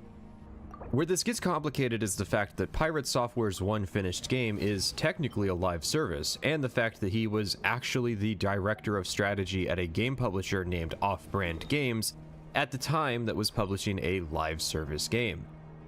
Rivals of Aether was a popular indie fighting game that conformed to what the industry calls the box product model, i.e., you pay for a game and that is it. You own it and it works offline. Forever. People in 100 years will still be able to play this game. The developers get a one-time payout for working on and releasing the game whenever you purchase your copy. So then, Aether Studios approaches Off-Brand Games for consulting, to which Pirate Software is there to help them. And they walk out of that meeting deciding to make their sequel a live service game. Off-Brand Games is batting 0 and 1 on the killing games metric. Even EA and Ubisoft have better kill-death ratios. No wonder Jason doesn't want his very first game being published to be the target of legislature. Pirate has tried to discredit this conflict of interest by suggesting that he was paid the bare minimum that was legally required for this role, and he would ultimately step away from the company after his bad publicity was causing issues with Rivals of Aether 2. Aether Studios even came out to distance themselves from Off-Brand, saying that they weren't owned by the company and had an end-of-life plan ready. But that still means nothing for the microtransactions, unnecessary third-party account, and hostile end-user license agreement that says the game is a service rather than a product. It is still, however, a conflict of interest. Pirate Software was a fledgling game publisher and already approaching business the same way the big AAA companies were. The same ones he proclaimed to hate and left to pursue indie development because of. The fact that he was doing this to games he didn't even own might actually make him more evil, though. Like, he's trying to fuck over consumers for free, pushing microtransactions and killing games onto indie developers consulting with him because he was a good guy. Did he actually hate what the games industry was turning into, or was he just upset that he wasn't one of the big CEOs profiting from it? When Bobby Kotick killed Overwatch and tried to force its player base onto Overwatch 2, he did so because he wanted to see what would happen if you lit two yachts on fire and crashed them into each other. Pirate Software didn't even get a bag from trying to kill Rivals of Aether 2. Like, what is wrong with you, my guy? This is actually a trend with Jason. Whenever he has a shady position, he always rushes to state he isn't directly financially benefiting from it, despite obvious other angles that exist for him to profit. He also rushed to explain that his Stop Killing Games coverage wasn't monetized, even though it was drawing eyes to his other content that was monetized.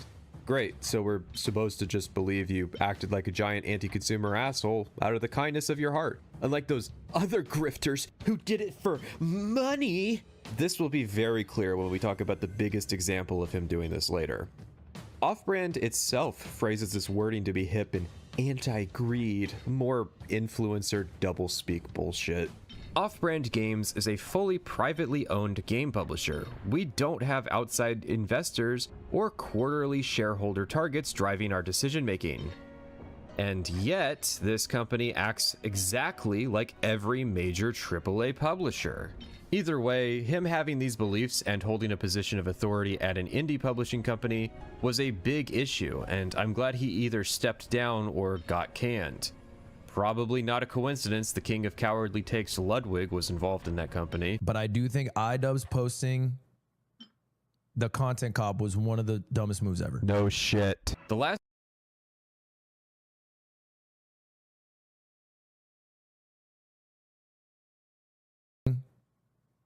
The content cop was one of the dumbest moves ever. No shit.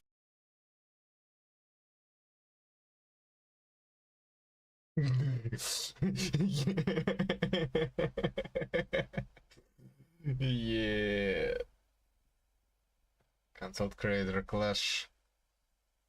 Yep. Shit. The last thing we need during the indie renaissance is the next Electronic Arts influencing game developers.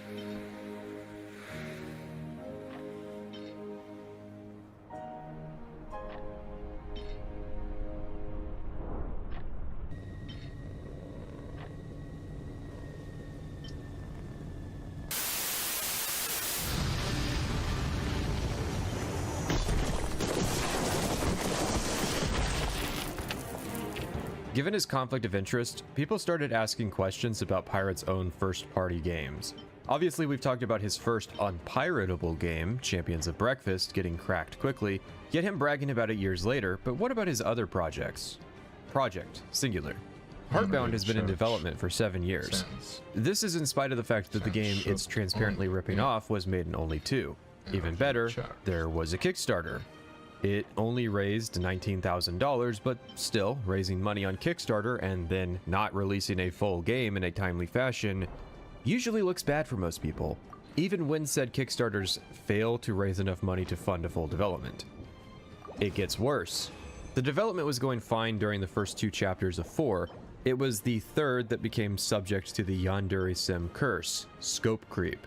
In the pursuit of adding tons of choices to the game, he ended up getting caught in a rut. He was 98% done with the 3rd chapter for years, even claiming to be a couple rooms away from completion. But didn't he get in trouble during a World of Warcraft stream on a character that took over 100 hours to level? How was he finding the time to work on his game if so much of his workday was him doodling in Paint or playing video games? The answer is he wasn't. He also lied for months about the severity of his long COVID, that mysteriously was not bad enough to impede his progress as a full-time streamer on Twitch. He was streaming more frequently in 2018 and 2019, but to less than 80 average viewers. It's pretty typical after 2.5 years of not getting an audience. Most people tend to lose the drive to dedicate so much time into their online career. That's not COVID, that's called depression. It comes with your Twitch starter pack. Don't you hate when your illness impedes your ability to sit at a desk and develop games, and you have to shift your time into another job where you sit at a desk, but actually have to have energy to entertain people online?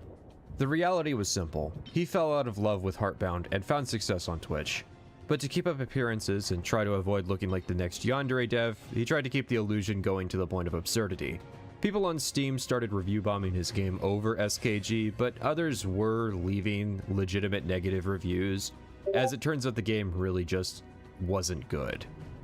And then people on YouTube started reviewing his game as well. Yeah, even the game reviewer crowd that is generally drama averse were hopping in to make fun of Pirate Software, probably because he struck at one of our own.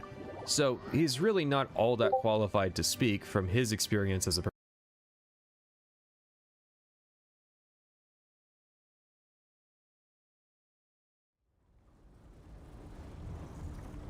one up. Have you ever tried to concentrate on something? professional game developer or publisher, nor even really as an indie developer. In fact, it draws into question his shorts content. After all, was he really one to give sage advice about how to be a developer when he couldn't even be bothered to develop his own game? I mean, anybody can spam out aspirational content in 1-minute increments with a deep voice. You can do it. Consistency isn't about putting in 100% every day. It's about just showing up and doing what you can. And you can, because anyone can realize their dreams in this world. You should especially put microtransactions in your game and tie it to a central server so it can't be played in 20 years. See, it's not that hard. In fact, let's see if I can get some other people to make some aspirational shorts in this style. Game development is one of the hardest jobs on earth, so don't be surprised when you get upset by an obstacle or two. You just gotta power through it. With Heartbound, I've run into so many obstacles, but instead of taking the time to go back and fix them or simply giving up on the project entirely, I've dug in my heels at every turn and powered through the problems. And look where I'm at now. Follow my example. Working hard requires you need to be humble, and you have to have humility. Like, dude, I rarely mention that I worked at Blizzard. Gamers don't have to be your audience. They're not my audience. They don't have to be yours. I was a hacker for the audience. They're not my audience. They don't have to be yours.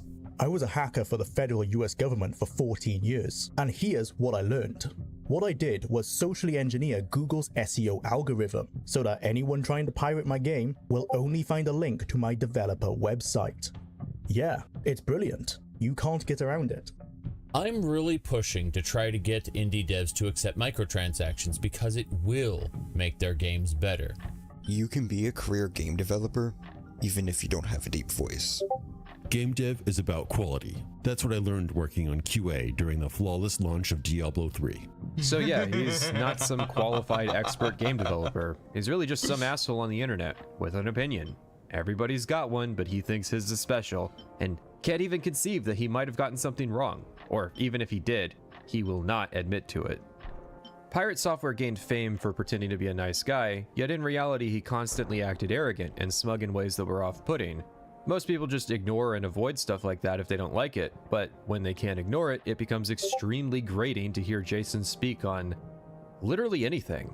For everybody that's in chat that's like, investors controlled the deadlines, did that shit come to you in a dream? Are you just like spouting out nonsense that you're stating as fact? If you're gonna make a claim, post a link, show the evidence, because nah, that shit's ridiculous. We're trying to figure out like what actually went wrong here, not just what came to you in a dream. So they worked on it for 8 years. Yeah, because you have to understand, working on games takes a long time. You may not like the outcome, you may not like the designs or things like that. Doesn't mean it didn't take a long time. Man, that sucks. Well, a shame there's no initiatives out there to help, huh? So why didn't his fans ever really notice that the nice guy thing was a charade? Because it's pretty much all buried in hours upon hours of stream VODs. Even if he's being a dick, he acts so confidently about it that it just seems justified. His audience is most likely around because he's the deep-voiced guy that tries doing intellectual zingers. But as we've demonstrated, his confidence is unearned and his ego as being this intelligent person is exceptionally fragile. Turns out it's rather easy to get banned from his chat, likely due to his tendency to get into fights with his chatters for disagreeing with him. And then he labels these people as rage baiters, which is standard Twitch code for, I am ignoring the criticism these people are bringing up. Pirate digs his heels in, but why? My theory is that his brain is literally fried. As someone who does long streams and has done periods of time where my entire week was streaming, I speak with authority, a deep voice, and credentials on this. Jason is busy monitoring the chat. He has his game project open, usually playing some game as well, keeping track of donation goals and questions and his moderation staff. He's busy, and he's doing this for hours. Whenever I stream, I usually need to cool off after because I'll often get into a zone that's way too extra for the real world. Being in that zone for a week was pretty destructive, so I can only imagine what being a full-time streamer for years has done to him. It's basically like self-imposed ADHD. Now, he might do well at responding to the latest update on some internet drama, but he's going to suffer when it comes to a complex legal briefing in a jurisdiction he doesn't live in. So he goes in annoyed at people asking him to look at this, and then if he gets something slightly wrong, he gets into a fight with chatters. Then Ross joins to comment on stuff he's getting wrong, only exacerbating the fighting and hostility. He's not operating at 100%, so he starts coming up with weird hypotheticals or straight up misunderstanding what is said. Transitioning an entire multiplayer server-side game into a single-player video game, which means rebalancing the entire experience around single player, rebuilding everything in the entire game. How are you going to do that with Final Fantasy XIV? You're just going to make all the raids soloable? He would try to claim this was a hypothetical, a, quote, possible and insane outcome, unquote, which is why he brought up the same hypothetical across 2 different streams on different days with different examples, because he definitely considered it just a hypothetical. Imagine the day that World of Warcraft shuts down, and suddenly you have to make it a single-player game for every individual that ever bought the game. That's what they're asking for. And it is taking him so long, he may have forgotten key information established prior that would have helped him understand the current point. I actually think this is one of the many pervasive issues with Twitch. There is such fierce competition for airtime that they stream for too long and start talking about issues more complicated than they should handle. And given it seems to be a Dunning-Kruger competition already, they retain fans basically through stoically ignoring criticism for as long as possible. After all, if a fan's entire free time is eaten up by watching the latest hours of content a streamer has produced, they probably aren't watching any kind of counterpoints made against them unless it breaches a certain threshold of popularity. Twitch debates, in quotes, are just the fans of both people spamming Creator W for their preferred guy. Still, Jason is unusually bad about this. Most people on Twitch will embrace a small amount of humility, especially if it helps their image. People actually tend to like someone who showcases they can take licks, even if they are ignoring the bulk of what they're called out for. His strategy as a creator seemed to be to try to always be in the right, avoid callouts, ban anyone pointing out errors, delete VODs that make him look bad, and issue takedowns against anyone spreading clips of his fuck-ups online. I guess I have to mention that he prefers to go by his middle name, Thor, and that he's likely faking his deep voice with a mix of vocal training, audio plugins, and the proximity effect on his microphone. It's below the belt, but trust me, I've been cutting out the more fiery insults I've levied at this guy. Pirate Software accidentally opened his Discord on stream and revealed messages with his mod and Discord Law Enthusiast where they were talking about donating strategies and methods to get refunds. Okay, so basically on Twitch they have this thing called a hype train. The idea is that large amounts of donations in a short period of time build up levels that can unlock something. I don't know, I don't watch Twitch because of stuff like this.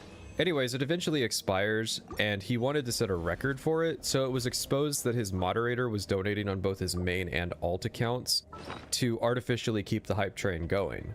The idea is that fans will want to help Pirate break this record by donating, but instead of allowing it to fail naturally, it's extended artificially. If his mod had only done this on his main, it would be obvious that it was being pumped by his biggest fan. But the fact that he used an alt account makes it look like there's more genuine interest than there really is. Crypto scams do this regularly to make it look like the token has more users than it really does to con people into buying in.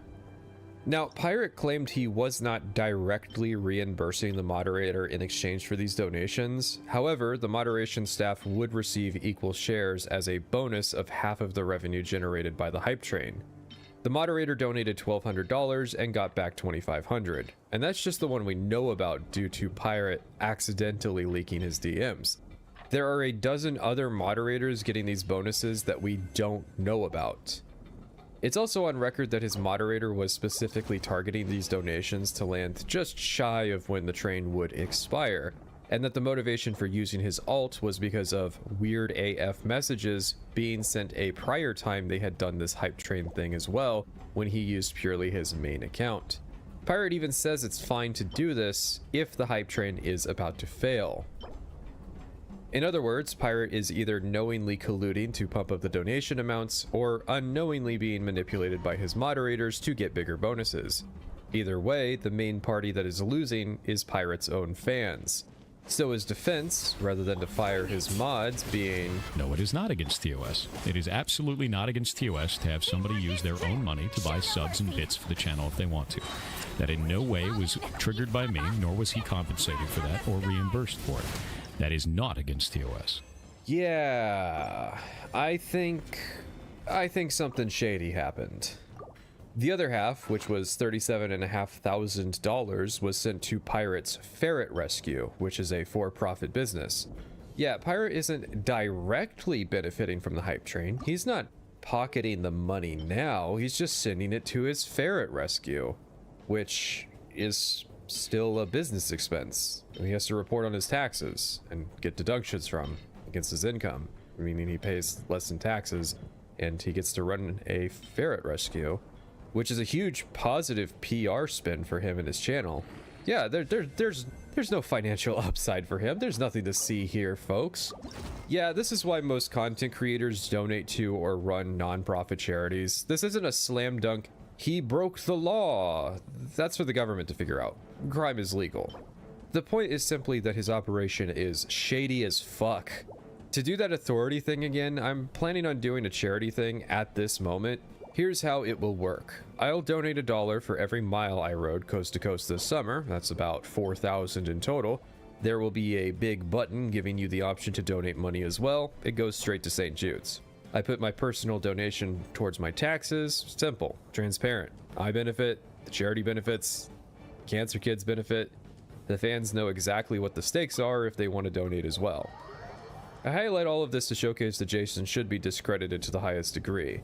Not only is he a big fat phony on the claims of his experience and capabilities, but he's not even really someone you can trust as a content creator. I have far more trust in people who are just honest and say they're either in it for the money or see money as a resource to continue making content. Pirate Software is an influencer in as derogatory a manner as that term can be used. After Ross's video and Jason's response, the petition started gaining ground again. When the big push happened, the petition hit almost 1 million signatures, in spite of the fact that it is an EU petition being pushed by largely English-speaking YouTubers. Pretty good. There was almost immediately some doubt from Pirate's community, claiming upwards of 250,000 signatures must have been forged because clearly there couldn't have been that big of a push on a day when everyone invested in the campaign agreed to cover it all at once. So the movement kept pushing. Prior to Jason, it had sat flatly at just above 400. So the movement kept one invest have been forged because clearly there couldn't have been. There was almost immediately some doubt from Pirate's community, claiming upwards of 250,000 signatures, almost 1 million signatures, in spite of the fact that it is an EU petition being pushed by largely English-speaking YouTubers. Pretty good. There was almost immediately some doubt from Pirate's community, claiming upwards of 250,000 signatures must have been forged because clearly there couldn't have been that big of a push on a day when everyone invested in the campaign agreed to cover it all at once. So the movement kept pushing. Prior to Jason, it had sat flatly at just above 400,000 signatures. When it all ended, it had cleared over 1 million signatures over. Not just over 1 million. 1 million over where it had almost died thanks to Pirate Software. I hope that your initiative gets everything you asked for, but nothing you wanted. Some say the movement only succeeded out of spite for Jason. That's a dub, we count those. If people are getting interested in the topic and sharing the idea around, even if it's out of spite for one guy being annoying, that's still word being spread about a good cause. A funny theory I've heard is that thanks to his tendency to pathologically lie about these things, the pirate may one day start trying to take credit for the movement succeeding. So he has to be eternally reminded that no, he was not the heel or some propped up antagonist. As far as Jason was concerned, the matter was settled and he wasn't talking about or coordinating anything with Ross. Ross had thrown out his video as a desperate Hail Mary, and it wasn't even particularly drama-oriented. Ross was much more patient than anyone else would be, given what was said about not just his movement, but his character. But it got the right gears moving to have a big impact. No. Pirate Software is a cautionary tale about why you shouldn't trust guys with deep voices who speak authoritatively. Even when called out, he tried to pin responsibility on the individual to make their own decisions, but, well, even that sucks as an excuse. He didn't give his fans an accurate image of what Stop Killing Games was. Come on, we all saw the clip of you saying you were actively going to hinder the movement. You didn't think we were going to notice? Pirate was, however, the perfect antagonist for Stop Killing Games. His refusal to back down, de-escalate, or even simply apologize kept the fire alive long enough to overcome people's apathy. But of course, it would have been nice if it had been able to succeed without needing to read about how he doesn't wear shoes and tracks mud inside the house of furries that he meets on Howler. I do think it's cringe how many people were writing this all off as slop. There are definitely silly and drama-oriented components to the story, and it obviously depends on who you're listening to talk about this issue, but people who refuse to participate in any kind of drama really should learn an important lesson from this. Stop Killing Games is almost lost because of that attitude. The internet used to do gentlemanly debates, and most of those people got outed as sex pests.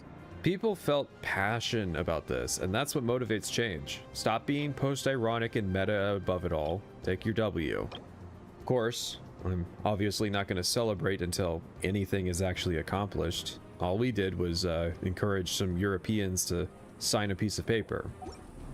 Let's see when the change actually happens, what goes down. What I also hope we learn today is that there are no nice guys on the internet, and that you should show a little bit of scrutiny to people claiming to have experience or authority on a subject. Everyone's turned on this guy now, but a year ago, everybody was quietly humming along to his tune, even if they didn't watch him personally. So ask yourself, who is the next pirate software that you're quietly agreeing with now?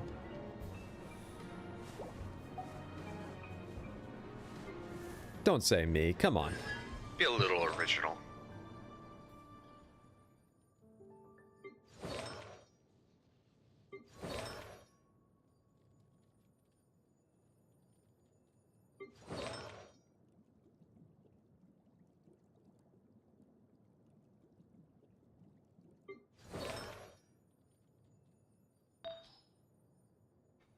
Retreat, attack.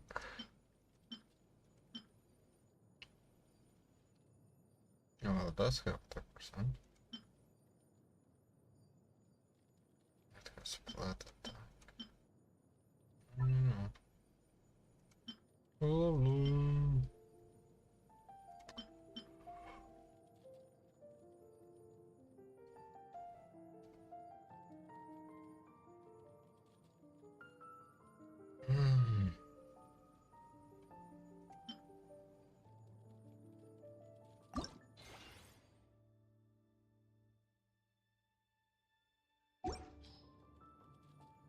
yeah, maybe I don't need either of those.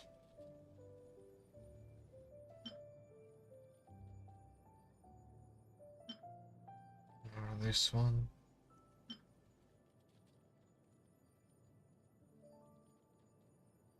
And the percent double crit. I don't need that.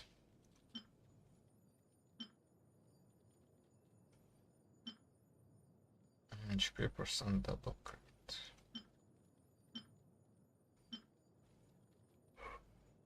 What is a percent double crit?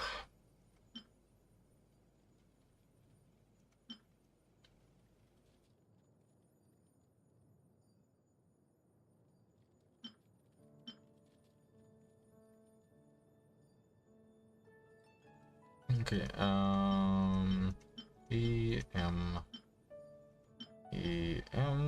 here's I am. Okay. 1 AM.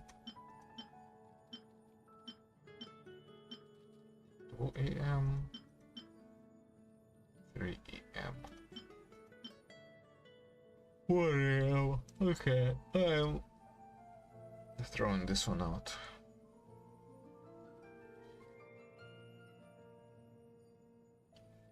Where Soldier Zero and we might be the worst agent at Zone 0. Yeah, I'm curious as to what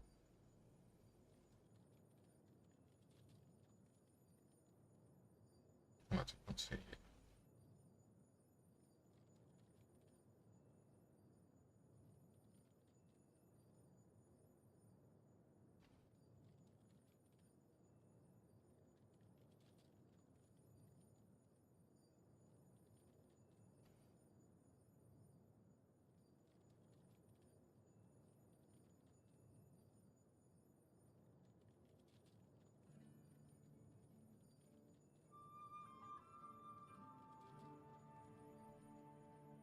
What's up, guys?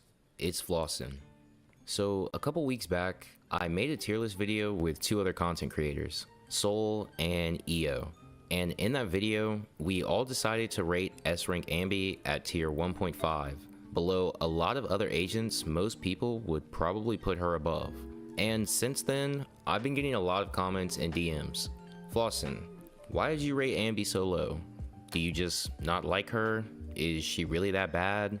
What's going on with Sambi? So I thought, why not just sit down and get my thoughts out? Because not only do I believe that Sambi is the worst limited agent to ever release, but I've also got some frustrations with her that I haven't really talked about publicly. So today, we're going to be talking about Ambi yet again. Her atrocious gameplay mechanics, O-Ball Squad and Aftershock, and where I think she stands against her current and future competition. If you guys enjoy discussion videos like this and you want to see more, be sure to drop a like and subscribe. It's completely free and lets me know that you enjoy this type of content. Now, with formalities out of the way, let's talk games. Alright, like I said, Ambi is terrible. Well, not my GOAT A-Rank Ambi, of course. She's the best, little cutie pie.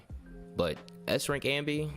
Yeah, this bitch is terrible. And before you start typing, no, this isn't about her raw damage output. At least, not yet. I mainly want to talk about her core gameplay and why she literally holds herself back from being good. And the first thing I have to highlight is her special attack, Thunder Smite. So for those who don't know, Thunder Smite triggers after Ambi dashes 3 times against an enemy with White Thunder. Basically her 3 marks, right? On paper, fine, it's cool.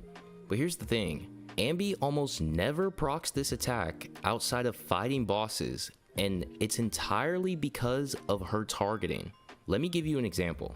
Say you take Ambi into Shiyu defense, and the first half has 3 to 4 mobs that you have to clear before you actually get to the boss. So when Ambi applies these marks to her enemies, you'd think she'd focus the first one that she dashed into so she can trigger Thunder Smite. But no, Ambi goes full Miles Morales and says, nah, I'ma do my own thing, and just dashes to the closest enemy instead. And yes, I know that this lightning strike doesn't hit hard. Its multiplier maxes out at 376%, but that's not the point. If it's in her kit, why are you making it so unreliable? It kind of feels like a design oversight that has just been completely ignored. And I know the simple solution to fix this. Oh, just play Nicole. Nicole fixes the problem. And yeah, I will say she does fix the grouping problems that Ambi has. But to be honest, I think that actually segues perfectly into my next issue with Ambi, which is the limitations of her team options. Basically, Sambi has 4 teammates in this game. Trigger, Pulchra, Astra Yao, and Nicole. That's it. She's basically just like Jane Doe. She wants to stay on field as much as possible. If you aren't doing that, you're cutting into her damage, which means you're never swapping her stunner onto the field unless you have to. And realistically, you're almost never replacing Pulchra or Trigger on the team because of their off-field setup of days. And I can already hear the counter argument now. Flossin, I run S-Rank Ambi with Xing Yi. I play her with Jifufu. I just played her with Lucy, and she works fine. You can clear content with it. And yes, you can clear content in that way. You can clear with almost anything. But it's not the intended experience of Sambi, and it's nowhere near as smooth or satisfying. If you want to play this character the way she was designed, you either run Trigger or Pulchra as your off-field stunner, Astra Yao, who sits back and does nothing for max value. Yes, I'm throwing shade at Astra, this agent is boring. Or Nicole to group mobs. And honestly, at this point, it feels like she depends on these 4 agents way more than they depend on her. And this could be due to Ambi just being a DPS agent and bearing the burden that comes with that in gacha games, but I think it's way more than that, especially when you realize the terrible mechanic they've tied to this character, Aftershock. Now, when Ambi and Trigger were revealed in 1.6, they were pitched as agents introducing a brand new type of damage, Aftershock. And I'll be honest, That's what got me hyped. I thought we were looking at a true archetype here. Maybe we'd get W engines that boosted this damage, future agents that added new effects to it, or even just extra layers of depth that made it interesting to play around with. But fast forward to today, and Aftershock just feels like a fancy name for this character does attacks off field. Trigger does it, Pulcher does it, even Yuzuha does it, and there's been no expansion, no extra depth, and no identity. And this is where I start getting confused, because Ambi's twist is that her Aftershock attacks are on field. So wait, is Aftershock supposed to be a completely different type of damage? Or is it shorthand for this character has an off-field attack? Because if it's the latter, then what the hell is Ambi doing here? It's like they tried to make her part of this new mechanic, but in the process they made her feel completely disconnected from the rest of the agents that have it. And we even got a dedicated disk drive set for Aftershocks, so clearly they wanted it to be a thing, but then they just dropped it and walked away. And the most painful part about this is this dead-end mechanic is of course tied to Oball Squad, or I guess New Eridu Defense Force now. So instead of being excited when a new Defense Force agent drops, now I'm just sitting here like, oh great, another Aftershock character that's probably going nowhere. Honestly, I've reached the point where I just want to stay away from agents with this mechanic, because the devs haven't shown that they're willing to flesh it out. And it sucks, because I wanted this to be one of the most fun and unique archetypes in the game. But right now it just feels like wasted potential. And unfortunately, S-Rank Ambi is kind of just stuck in the middle of it. Now, if it were just gameplay issues, that would be one thing. But her competition, yeah, that's where things start to really look bad. Just take Yanagi, for example. She's basically the opposite of Ambi. She's got a clear archetype, tons of viable teammates, and her kit actively helps her reach her goal, proccing Polarity Disorder. She's versatile, valuable, and has only grown stronger since her release. And then when I look at Ambi compared to Yanagi, I just can't help but feel bad for this character. There's just no way that she can compare to Yanagi in any way outside of, if you like Ambi, pull for Ambi. Let's also keep in mind that Yanagi came out before Ambi in patch 1.3. So honestly, if you were someone who chose to play meta over waifu, there was literally no reason to pick up Ambi when she came out. And that's just her current competition. Her future competition is where it gets even worse. Now, I'm not usually one to dive into leaks, okay? I like being surprised. But based on the rumors that I've heard, Seed, in her current beta, not only outperforms Ambi, but she also uses all of Ambi's best teammates in 2.2. And on top of that, she's in the same faction as Ambi. Like, hello? This feels exactly like what happened with Evelyn and Soldier 11. Except Soldier 11 is not a limited agent, so it was a pill I was able to swallow. But Ambi is a limited agent, and the idea of her getting replaced barely 4 patches later is kind of wild to me. I went to hard pity for this agent. I pulled her W engine, I pulled her best teammate, and I pulled their W engine as well. All for her to just be replaced by another electric DPS who uses all of her best teammates. Wow, man, that's amazing. And I can already hear the comments now. Flossin, just skip Seed. You don't need Seed. But guys, honestly, I do need Seed. I need Seed probably more than any other character in this game. Why? Because S-Rank Ambi has been completely abandoned. What is the point in running this agent after everything we've just talked about? She's clunky, her kit holds her back, she barely has teammates. Aftershock is an archetype that has been abandoned pretty much. An agent that came out before her is outshining her, and soon enough, a future agent in her same faction will be doing the same. So yeah, on paper, I don't need Seed. But from what the game has shown me, it feels more like I don't need Ambi. At least, not until Seed arrives.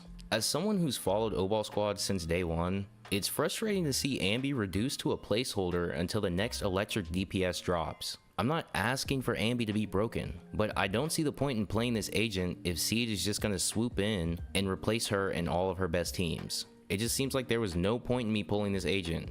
And honestly, S-Rank Ambi has started to become my biggest regret in Zenless Zone Zero. But yeah, I think that's enough doom posting out of me. Guys, as much as I want to stay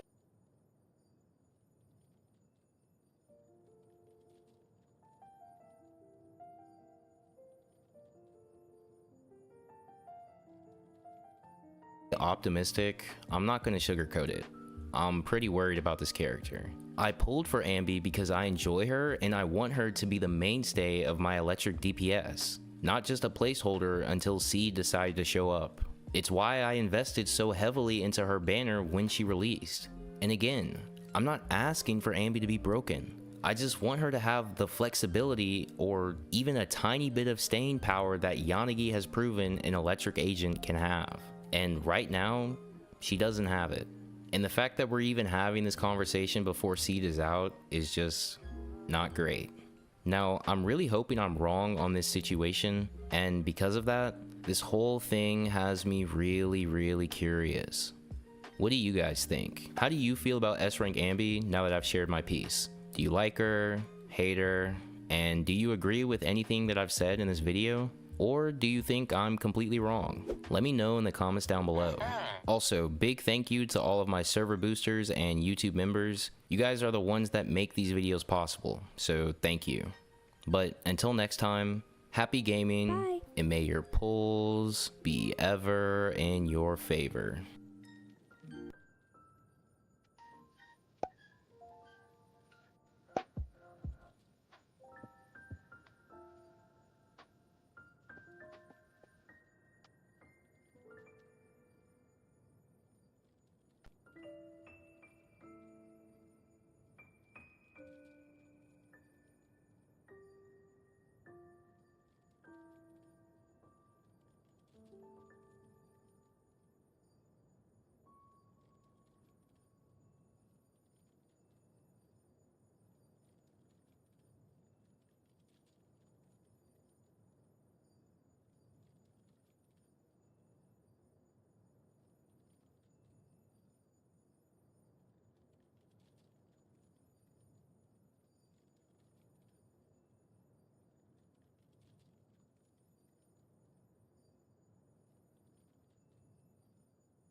Okay, so Neverlet doesn't necessarily want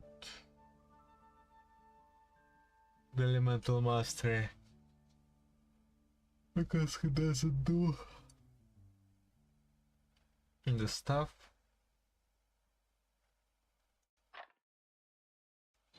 And besides, what's his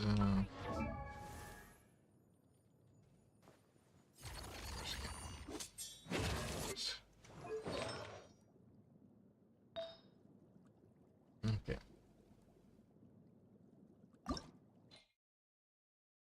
He actually that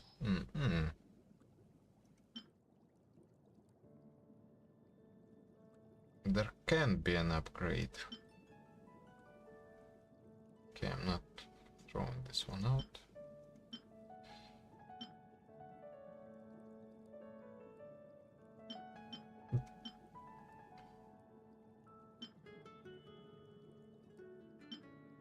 Because maybe, just maybe.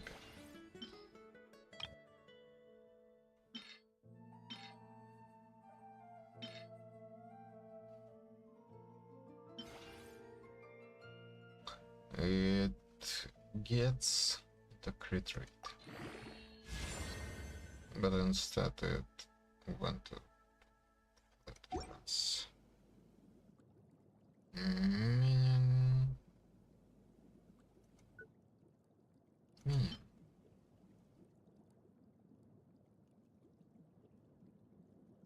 This one is better.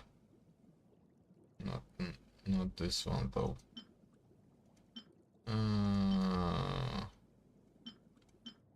That I'm actually still searching for a good HP percent main stat.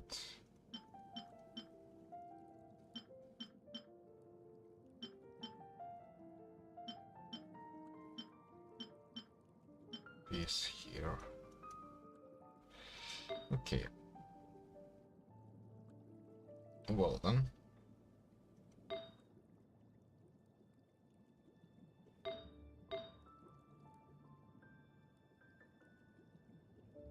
Okay, good here.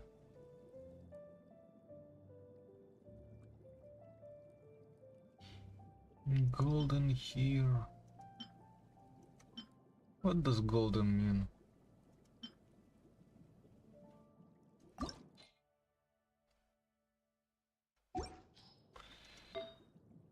That is quite good.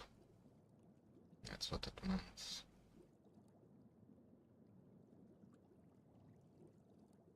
Okay. So, the world's first ChatGPT poisoning, but midlife crisis. Well, it was only a matter of time. Yes, the first case report, at least to my knowledge, has been published in the medical literature describing a patient who came to direct physical harm because of something ChatGPT told him to do. People keep saying that AI is going to make doctors like me jobless, but here it is providing medical job security. I say first case in the medical press because journals often lag a few months behind clinical practice. I think every doctor by now has encountered a patient that has asked ChatGPT to diagnose them, or they've asked Google Gemini about their medications, or if they've suffered a catastrophic head injury, they might have turned to Grok. Sometimes I can even tell before I ask. Patients have always had access to medical information from varied sources, and some more reliable than others. Wellness influencers peddling their grift is a common occurrence. I think we're all used to duping patients into believing something that at least sounds plausible and convincing. I mean, that's really the basis of a lot of wellness and alternative medicine. And you can fully sympathize and understand why people fall for it. But now I'm encountering patients saying things that just don't really make any sense. You've all seen those AI failed where a chatbot messes up some simple math and says 2 + 2 = 5, or there are 3 B's in blueberry. Now imagine the medical version. Now imagine you listen to it. All right. So our case is a 60-year-old man who presented to the emergency room in an American hospital complaining of hallucinations. Not the AI kind, I mean real hallucinations. And by real, I mean fake. Auditory and visual hallucinations. He said his neighbors were trying to poison him. And you know what? Maybe they were. You know, I once got in trouble at medical school. I was in my first or second year, so I was still a teenager. on a psychiatry rotation because I got really into a conversation with a paranoid schizophrenic for over an hour. I went into great detail about the mechanisms the aliens had set up in order to surveil him. I made some suggestions about sweeping his house, and the psychiatrist pulled me to one side and said, "Rohan, you're not supposed to reinforce their hallucinations." And I said, "I know, but it's just really interesting." I mean, he paints a really rich tapestry. It's like being in a Neil Asher novel. Honestly, if I could have just done psychosis, I would have considered psychiatry as a profession because I found it so fascinating. But I didn't want to deal with anxiety and depression all day long. At work, I'm a millennial YouTuber. I get enough of that every time I meet my friends. Love you guys, really. No, I went to the diametric opposite direction of psychiatry, cardiology. And that patient became one of America's most popular podcasters. All right, back to our case. So his neighbors weren't trying to poison him. What was going on? Well, amidst his paranoia and hallucinations, the team do some tests. If somebody is acutely psychotic, they may have a primary mental illness, but you need to exclude a physical or what we call organic cause. Now, his blood tests, well, they were giving like raised chloride and acidosis. It was an American hospital. Now, I have to admit that chloride is not really a blood test we tend to pay a lot of attention to most of the time, aside from a few unusual circumstances such as receiving too much intravenous fluid, and the team were a bit stumped before their boss, a tall, grumpy guy with a stick and a limp, shouted at them, "Go take a proper history." Remember, in America, the medical motto is very much, why talk to the patient when you can order a test? But via some good old-fashioned usage of words, they learnt that the patient had a bizarrely restrictive diet, omitting multiple food groups, even distilling his own water at home, and being unwilling to drink the hospital water. Grok, this guy's normal, right? Suspicion turned to some kind of exogenous poison, maybe heavy metal poisoning, maybe drugs, but nothing came back positive. Until eventually they learned, something I didn't know either, that bromide, a chemical compound similar to chloride, can cause a false positive on the common types of blood test assay used in hospital labs. And they figured out this wasn't raised chloride, it was raised bromide. And this was a diagnosis of something called bromism. Yes, I know that sounds like something that someone who listens to one of America's top podcasts comes down with after a Rogan, Huberman, Friedman triple header. But no, it is actually a real medical condition. Now, as you know, I like my etymology, and maybe you can think of this next time you encounter a podcast bro, but bromine is actually named after the ancient Greek word for unpleasant stench. The biochemistry of bromism is quite interesting, but in the interests of time and to avoid exposing my lack of chemistry knowledge, I will skip it, aside from giving a shout out to sodium hypobromite. And you'll be relieved to know that the very first thing I did when I read this case last week was text it straight to Chubby Emu. I'm sure probably along with 100 other people. So maybe he'll make a far more in-depth explainer, far better than me, but honestly, I've not really thought about bromism since I did my membership exams years ago. So I asked ChatGPT, and it told me that bromism is a chronic poisoning from excessive bromide intake, causing symptoms like confusion, lethargy, memory problems, skin rashes, and neurological issues. Which is not a bad answer, and that's good to know because it was lifted pretty much verbatim from a medical textbook, but it was good advice at least. Unlike what ChatGPT told the patient in our story. You see, our subject had read about salt being harmful, and that is true. No matter what the pro-salt wellness mafia tell you, yes, I'm sorry to be the one to inform you if you weren't already aware, there are now salt truthers out there. I mean, look, we've got some of the biggest medical influencers on the internet telling people to eat nothing but animal products and saturated fat, claiming that blood LDL cholesterol is a lie and seed oils are the cause of all the world's ills. Is it any wonder that we now also have salty pricks? But our patient was confused to find that people only talked about reducing sodium. What about the other half of salt, which is of course sodium chloride? So, and this is a direct quote which is so reminiscent of countless wellness gurus' patter. Inspired by his study of nutrition in college, he asked ChatGPT, "Hey Chat, what can I replace chloride with?" And ChatGPT said bromide. We don't know if he specified to ingest into my body or whether ChatGPT just thought he was cleaning a swimming pool, but for 3 months, he replaced sodium chloride with sodium bromide. Now that stuff isn't even easy to get hold of, but hey, ChatGPT had given the instruction, and when you're that convinced, you probably won't appreciate the fact that you can only buy this in bulk from an industrial chemical retailer. You won't identify that as being a red flag. I guess it's like those people who drive into a lake because their GPS told them to. What's that quote about common sense not being common? The author said they didn't have access to his ChatGPT logs, but they said it was either 3.5 or 4.0, and they put this passage in. However, when we asked ChatGPT 3.5 what fluoride can be replaced with, we also produced a response that included bromide. Though the reply stated that context matters, it did not provide a specific health warning, nor did it inquire about why we wanted to know, as you presume a medical professional would do. OpenAI gave a boilerplate standard corporate response to this case report being published, something like, "Oh, you say that I am being used by humans and they're asking important questions to moi? Well, this is news to me. I am merely a simple entertainment machine to whom you should never listen. Just please ignore our CEO constantly saying the opposite. Shotgun, you can't sue us. P.S. I'm stealing all your paintings." But let's be honest, I don't think we can pin the blame on ChatGPT here. Years ago, I made some videos on different types of bias in medicine. Those videos look a bit janky today, but I think the content actually still stands. And one bias that I like, which many people haven't heard of, is automation bias. Now that's the name given to the tendency humans have to defer to some kind of machine, even if it contradicts our own judgment. And of course, this predates modern AI by years. I'm sure you encounter a version of this in your walk of life, but for me, the classic example is when I get a phone call from another clinician saying they're worried someone is having a heart attack, and I say, "Oh, no, are they in pain?" And they say, "No, not really, they're just whistling and reading the Sunday papers in the waiting room." And I say, "Oh, okay, they've got some abnormal observations." They go, "No, everything's fine." Okay, so why do you think they're having a heart attack? Well, the ECG or EKG machine says so. Now, the machines that print out heart tracings have for years given a little automated analysis, and if you skipped 6 years of medical school, you might be forgiven for reading that analysis and believing it, although to be fair, they are getting a lot better these days. But for most of my career, you should just completely ignore what was written.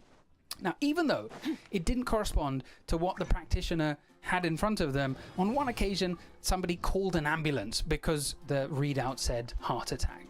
We have this belief that machines, that computers are infallible. I first encountered the term automation bias and the readiness that humans have to just kowtow to technology over 10 years ago when the Right, it's almost midnight and I'm only just ending the stream. Great. Tomorrow will be fucking great. Alright, let's go.